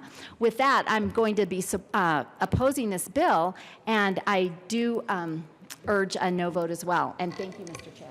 Thank you, Representative Ransom. Representative Duran. I'm sorry, Representative Escar. Thank you, Mr. Chair. And I have a question for a sponsor, if they can answer it. I just want to clarify exactly what this bill is doing. It's my understanding that this is creating on the first Monday of October a new state holiday, Mother Cabrini Day, which simply means a paid day off for state employees. The Monday after that is still going to federally be Columbus Day, so this is actually 2 holidays in the month of October for Italian Americans to celebrate. I just want to make sure I understand the logistics of what this bill is actually doing. I know there's a lot of passion on both sides about the substance of the bill, but technically, what are we doing? Thank you, Representative Escar. Representative Mullica. Thank you, Mr. Chair, and thank you, Representative Escar, for the question. You are correct. All of this bill is doing is stopping a state-sanctioned holiday for Columbus Day. That still will be a federal holiday. And even if the federal holiday is eliminated, nothing stops groups or individuals from still celebrating people that they want to celebrate. All we're saying is that a state-sanctioned holiday celebrating this individual is causing members of our community harm and pain, and we want to stop the state-sanctioned piece of it, celebrate Mother Cabrini, who obviously brought a lot to the state of Colorado and to the United States of America, and so that's all we're doing is just stopping the state-sanctioned piece. Thank you, Representative Mullica. Representative Duran? No? Okay. Any further discussion? Yes, Representative Soper. Well, thank you, Mr. Chair. A couple of points that I heard that I want to address as well. In a email that I had received from a constituent concerning a different bill, but it mentioned the word Cabrini, and I felt compelled to mention it. They talked about how they were sexually assaulted by a member of the clergy at an institution that bore the name Cabrini. To that individual, Cabrini has a lot of hurt. It symbolizes a lot of harm. I heard one of my colleagues mention that we should really be looking at the Arapaho, the Cheyenne, and the Ute, but yet instead we're going a different direction. We're wanting to rename a holiday for a Catholic missionary. And let's not forget what the role of a missionary is. It's to try to convert an individual, and if you fail to convert to that religion, they will tell you, you will go to that place where you burn forever, because it's a zero-sum game. And I think it's a very dangerous path to be naming a state holiday for a religious figure who was a missionary whose job was to expand the role of one particular church, one particular religion. This is definitely a poison pill that's in the bill. That's not to say that Cabrini might not have been a decent individual. I never met her, so I don't know. She obviously died before I was born. But it is a very dangerous position when we have lots and lots of Coloradans who are not Roman Catholic to be naming a state holiday after a Catholic and for the works of a church. Let's reflect something that shows what Colorado can truly love and truly cherish. If we want to reflect those who came before us, let's call this Indigenous Peoples Day. Let's call it Native American Day. Let's name it the Arapaho, Cheyenne, and Ute Day. But let's not go down this path of naming it for a religious figure whose job was to grow the rolls of the particular church that she believed was correct, when we have many Coloradans who do not believe that way. So I once again urge a no vote. Thank you, Representative Soper. Representative Harrod. Thank you, Mr. Chair. So I just want to put a finer point on what we're doing here today. I think there's been a lot of conversation about whether or not we are celebrating Italians or celebrating Indigenous people. This is not about that. What I want to be clear about is Indigenous people, Native people are real. They live here today, they exist in our communities, and we should embrace them. We should not be celebrating someone who ushered in decades, generations of rape, of genocide, and slavery. Now, some might not have known Columbus's history, but we all do now. It's not controversial. It's not disputed. We know what has happened on U.S. soil. Well, to be clear, he didn't come here. In Colorado, Native folks came here before he did. They were here. Indigenous folks were here. So So to be clear, what we are doing is saying that we will no longer honor someone who has killed people, who has pushed people out of their native land for the gain of others. It's quite simple. This has nothing to do with whether or not we like Italian people or not. That is false. It's about when are we ready to acknowledge our history and make changes. That's all. To my colleague, Representative Soper, I don't disagree with you, but I would add a lot longer list of tribes that are from Colorado that have lived on this land that deserve to be respected and honored. And we can do that. We can do that. But to teach our young people, our Native and Indigenous young people, that their history doesn't matter enough to be very clear that we should no longer celebrate this man who was never here, we are doing a disservice. We are Colorado. We are legislators in this body, and we can actually change the way we move forward. We are asking for equal acknowledgement and fair acknowledgement, and to take someone off the books who brought in racism, genocide, rape, and slavery.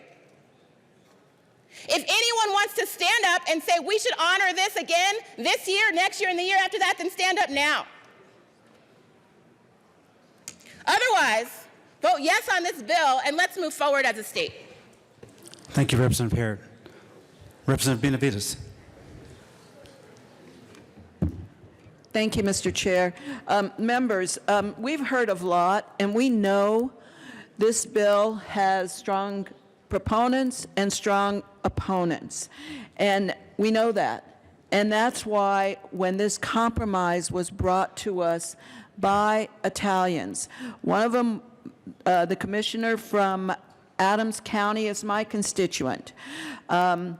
Representative Gonzalez Gutierrez, one of her constituents, were part of the group that brought this forward. This is a compromise. Are there many people that maybe are deserving of a holiday? Maybe. You know, I'm not here disputing that. This bill is about stopping the celebration of Columbus and what he put into play. I just want to clarify a couple of things. One is with the opposition, every year we have many people come and testify against this bill. Last year there were 6. This year there were 3.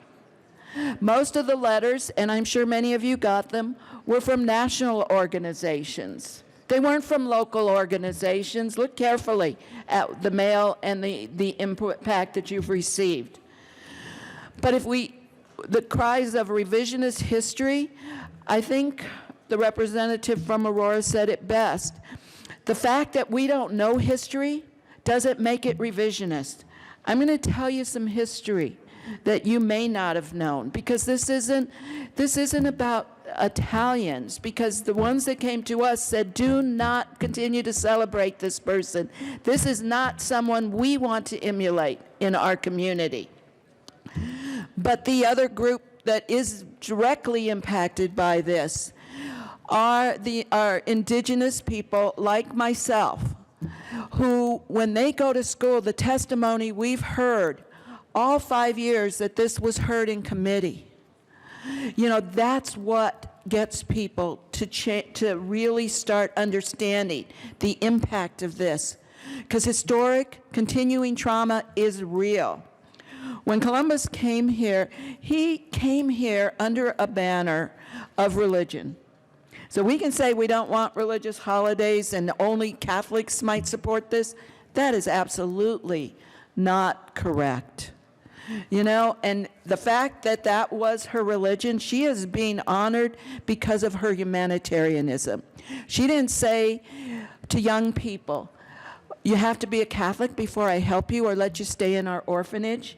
She didn't say, before I talk to an Italian immigrant or other immigrant, what's your religion? That was never a standard, and that should not be our standard. With the United States and the history with indigenous people in this country, They came to a land where people lived. We have over 500 treaties with indigenous nations. We've broken every single one of them. A lot of our laws, beginning first in a court decision in 1823, Johnson v. McIntosh, a Supreme Court decision that put in place and made the doctrine of discovery legal and allow for the taking of land. In 1830, we passed the Indian Removal Act that took people off of their lands. All of you have heard, I'm sure, about the Trail of Tears of Cherokee people. Is that humane to take people's land away and make them walk across 4 states in the cold, in the winter, where most of them died? No, it's not. And we cannot ignore that history. We didn't even see indigenous people the same way we saw everybody else. We talked about African Americans who were brought here as slaves.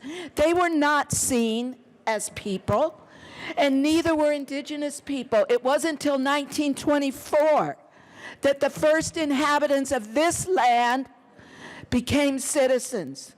These are our laws and what we did to indigenous people.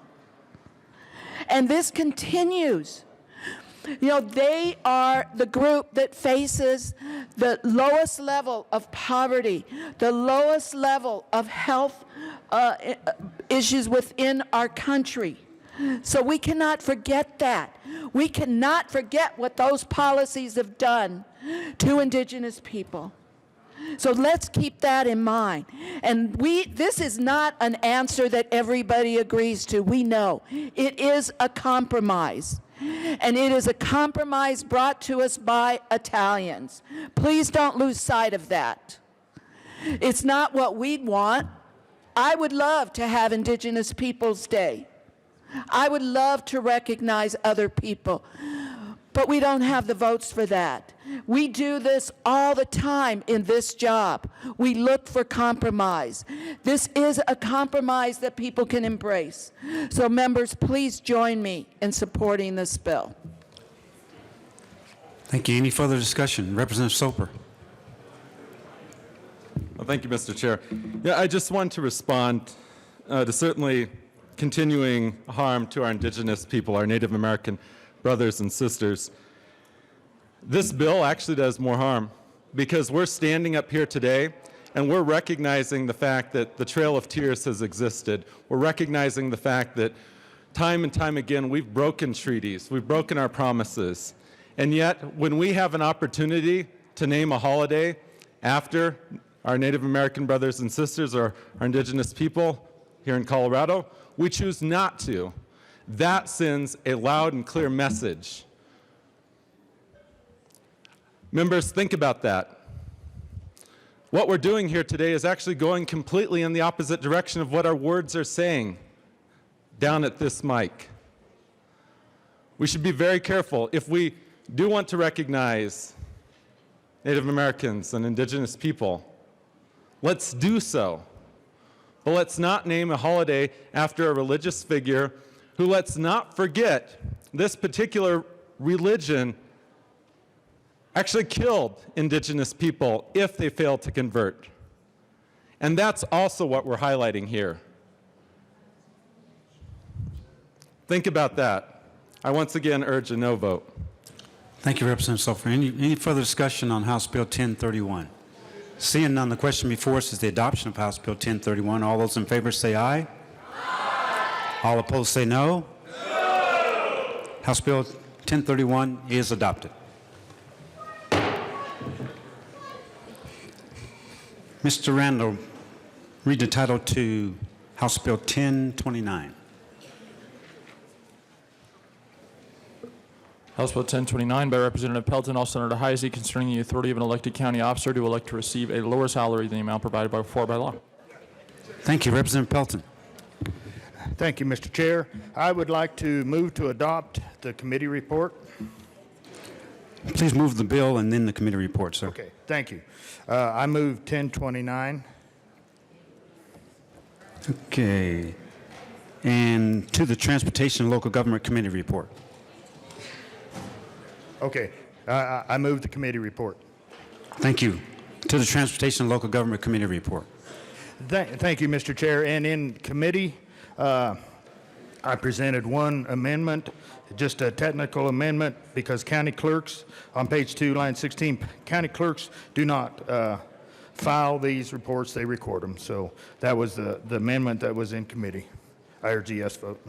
Thank you. Any further discussion on the Transportation and Local Government Committee report?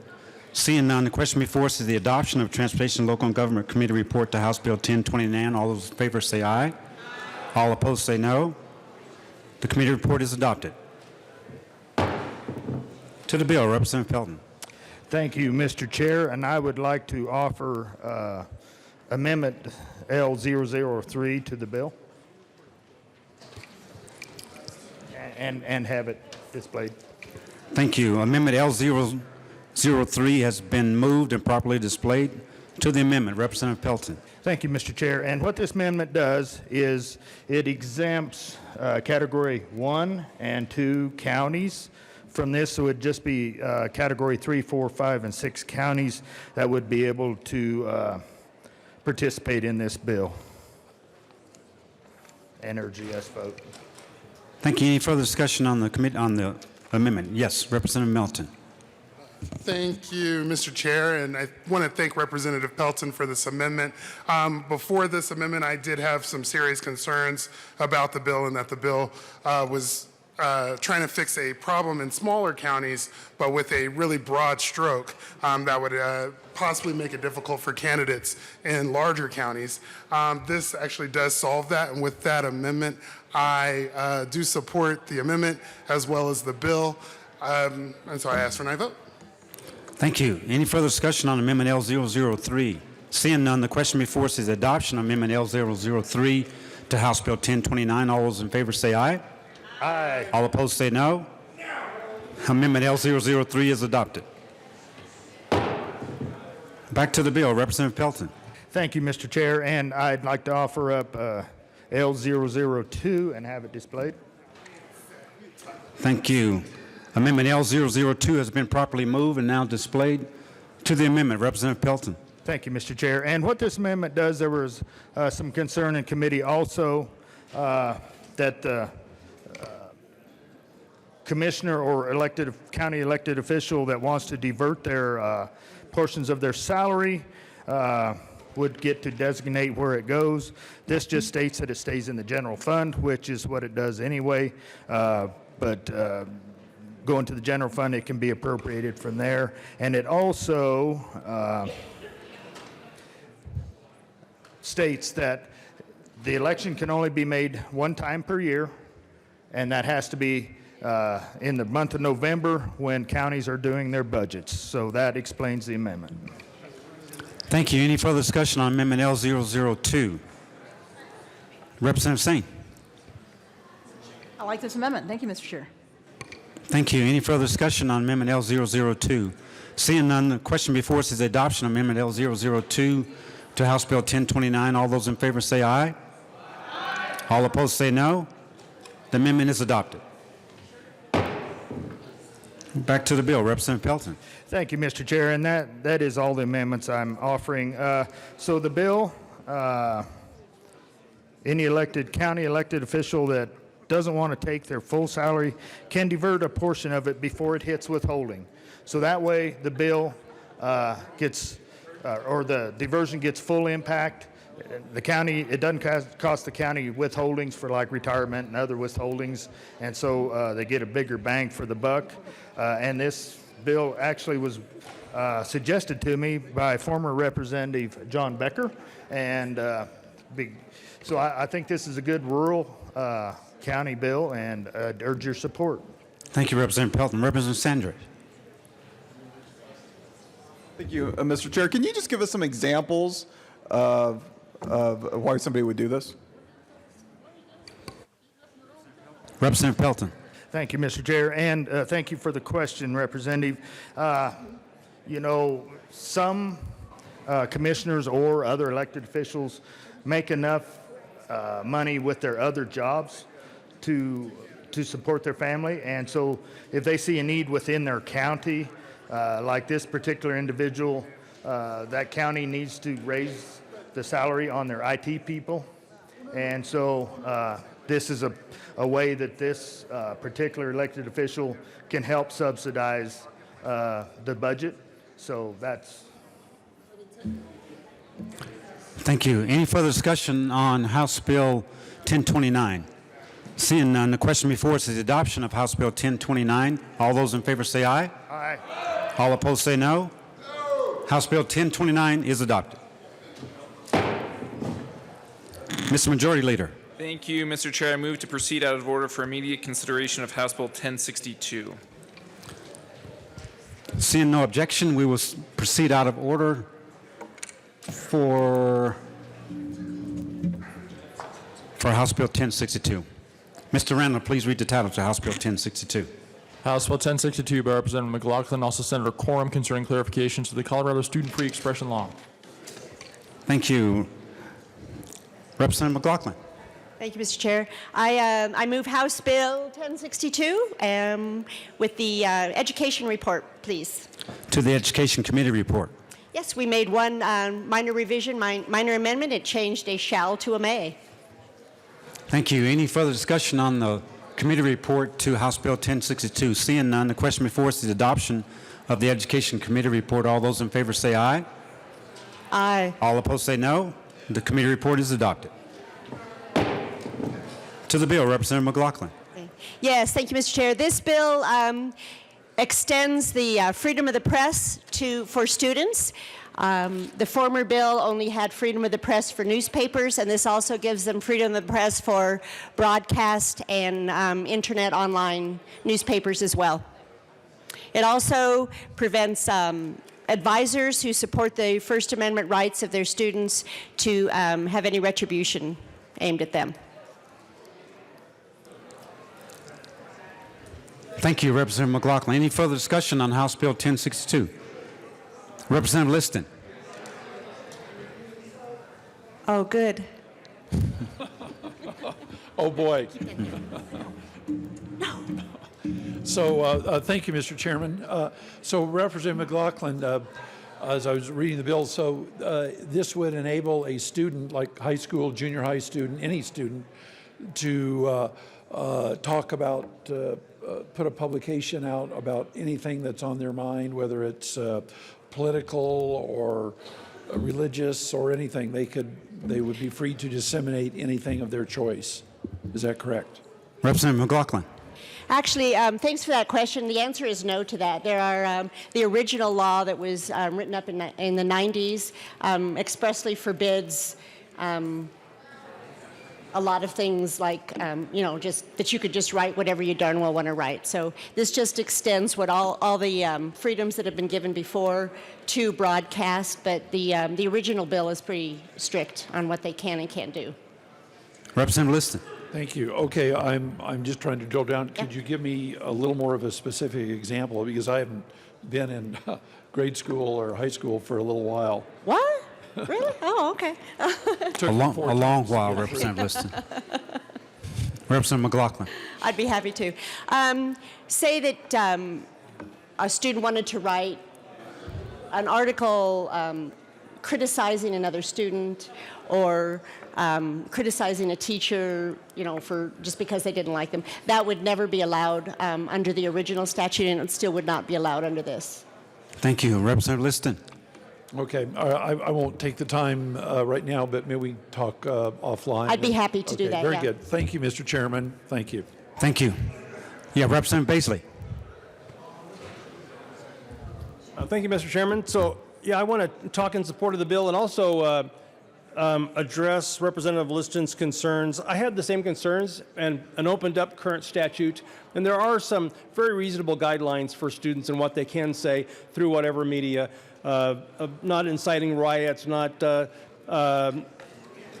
anything that would be obscene. There's a whole lot of, there's some real good common sense guidelines in there.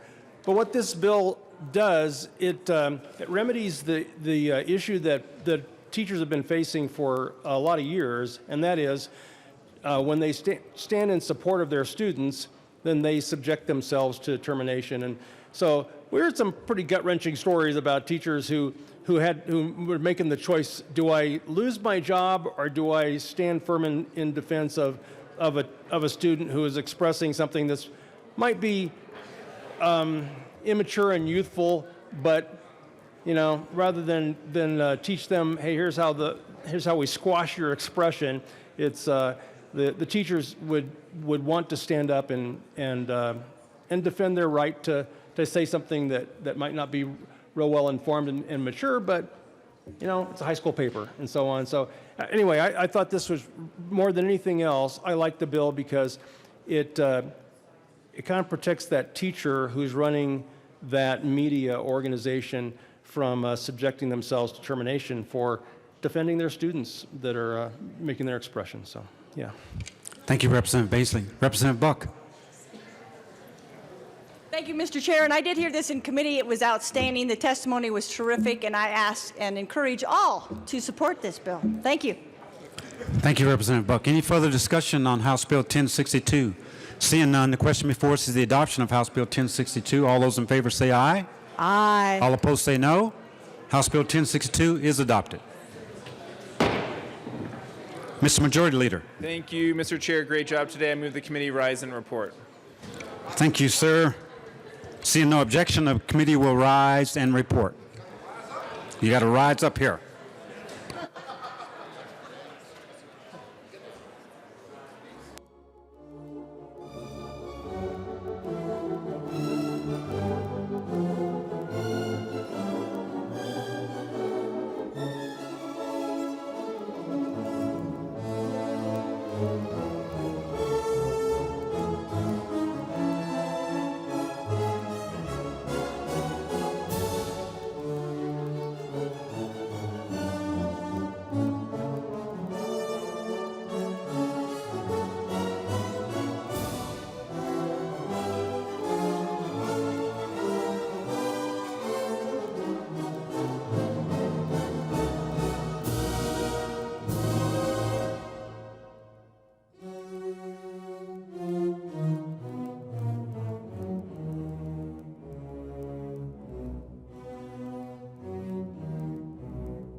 The House will come back to order. Mr. Randall, please read the report of the Committee of the Whole. Madam Speaker, your committee whole Big Sleeve report has had under consideration the following task bills. Please say the following recommendations there on House Bill 1029, has been House Bill 1031, has been House Bill 1062, has been House Bill 1087, House Bill 1262, has been passed or special count for third reading final passage. Representative Exum. Members, you have heard the motion. There are no amendments at the desk. Mr. Randall, please open the machine. And members, please vote on the report of the Committee of the Whole.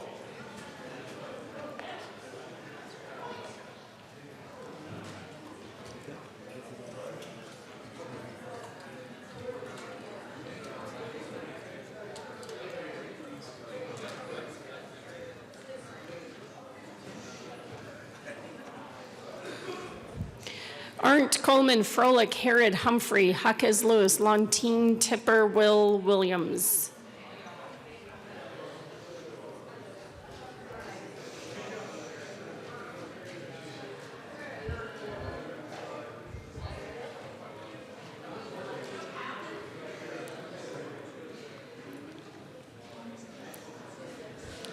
Please close the machine. With 46 aye votes, 17 no votes, and 2 excused, the report of the Committee of the Whole is adopted. Announcements and introductions. Representative Singer. Thank you, Madam Speaker. House Public Health Care and Human Services Committee, we have one bill up, and we will be on the floor at 11:15. So we'll see you in about 10 minutes. Representative Valdez. Thank you, Madam Speaker and members. On February 19th is Alzheimer's Day at the Capitol. Please mark your calendars, and you're welcome to attend with a guest speaker. Please RSVP. See you there. Thank you. Representative Weissman. And McKean. Thank you, Madam Speaker. So, members, we just had a robust debate here about some consequential issues. I know that we disagree on things sometimes. However, I hope that one thing that we could agree on is that we should all do a better job keeping that fridge down the hall in the kitchen clean. So I am joining my colleague from Loveland down here to just remind everybody that if you haven't been down that way, should you open the door, it doesn't smell very nice. So I think every Friday afternoon, there's going to start to be an increased effort to clean out that fridge. So by about 3 o'clock Friday, please remove anything that you care about, lest it be removed for the collective good of the order. Details will follow. Representative McKean. Thank you very much, Madam Speaker. We do not care how your food came to this country. We do not care how your food marched across this country into that refrigerator. We care that it is currently spoiling and that it should probably go away. Thank you, members. Representative Kraft-Tharp. Thank you. Business Affairs and Labor Committee is meeting at 1:30 today in room 107. We have 4 bills that we'll be hearing: House Bill 1137, House Bill 1154, House Bill 1182, and House Bill 1205. Thank you. Representative Gray. Thank you, Madam Speaker. Transportation local government. First off, our migration to LSBA and trading with business is permanent now, so we're not going back from now on. We're always going to be in LSBA. Today we'll meet at 1:30 to hear House Bill 1164, House Bill 1173, House Bill 1207, and Senate Bill 17. Thank you. Any other announcements or introductions? Seeing none, Majority Leader Garnett. Oh, I'm sorry. We're going to do some reports. So you all are welcome to leave. We're just going to read reports across the desk. Mr. Randall, please read reports of committees of reference. Committee on Business Affairs and Labor. I introduce the merits of the committee. Calling House Bill 1116 be referred favorably to the Committee on Appropriations. House Bill 1136 be amended as follows. Now amended referred to the Committee hold favorable recommendation. Committee on Health and Insurance. I introduce the merits of the committee. Calling House Bill 1183 be amended as follows. Now amended referred to the Committee on Finance favorable recommendation. House Bill 1216 be amended as follows. Now amended referred to the Committee on Finance as favorable recommendation. Committee on Judiciary. I introduce the merits of the committee. Calling House Bill 1106 be postponed indefinitely. House Bill 1134 be postponed indefinitely. Committee on State Veterans and Military Affairs. I introduce the merits of the committee. Calling House Bill 1068 be postponed indefinitely. House Bill 1098 be postponed indefinitely. House Bill 1177 be referred favorably to the Committee on Appropriations. House Bill 1289 be referred to the Committee of the Whole favorable recommendation. Committee on Transportation and Local Government considers the merits of the committee. Calling House Bill 1181 be referred to the Committee of the Whole favorable recommendation. Senate Bill 11 be referred to the Committee of the Whole favorable recommendation. Printing report. Chief Clerk reports Printing following report bills. will be printed in the journal. Message from the Senate. Madam Speaker, the Senate. Message from the Senate will be printed in the journal. Message from the reviser. We herewith transmit. Message from the reviser will be printed in the journal. Majority Leader Garnett. Thank you, Madam Speaker. I move that the House stay in recess until later today. Seeing no objection, the House will be in recess till later today.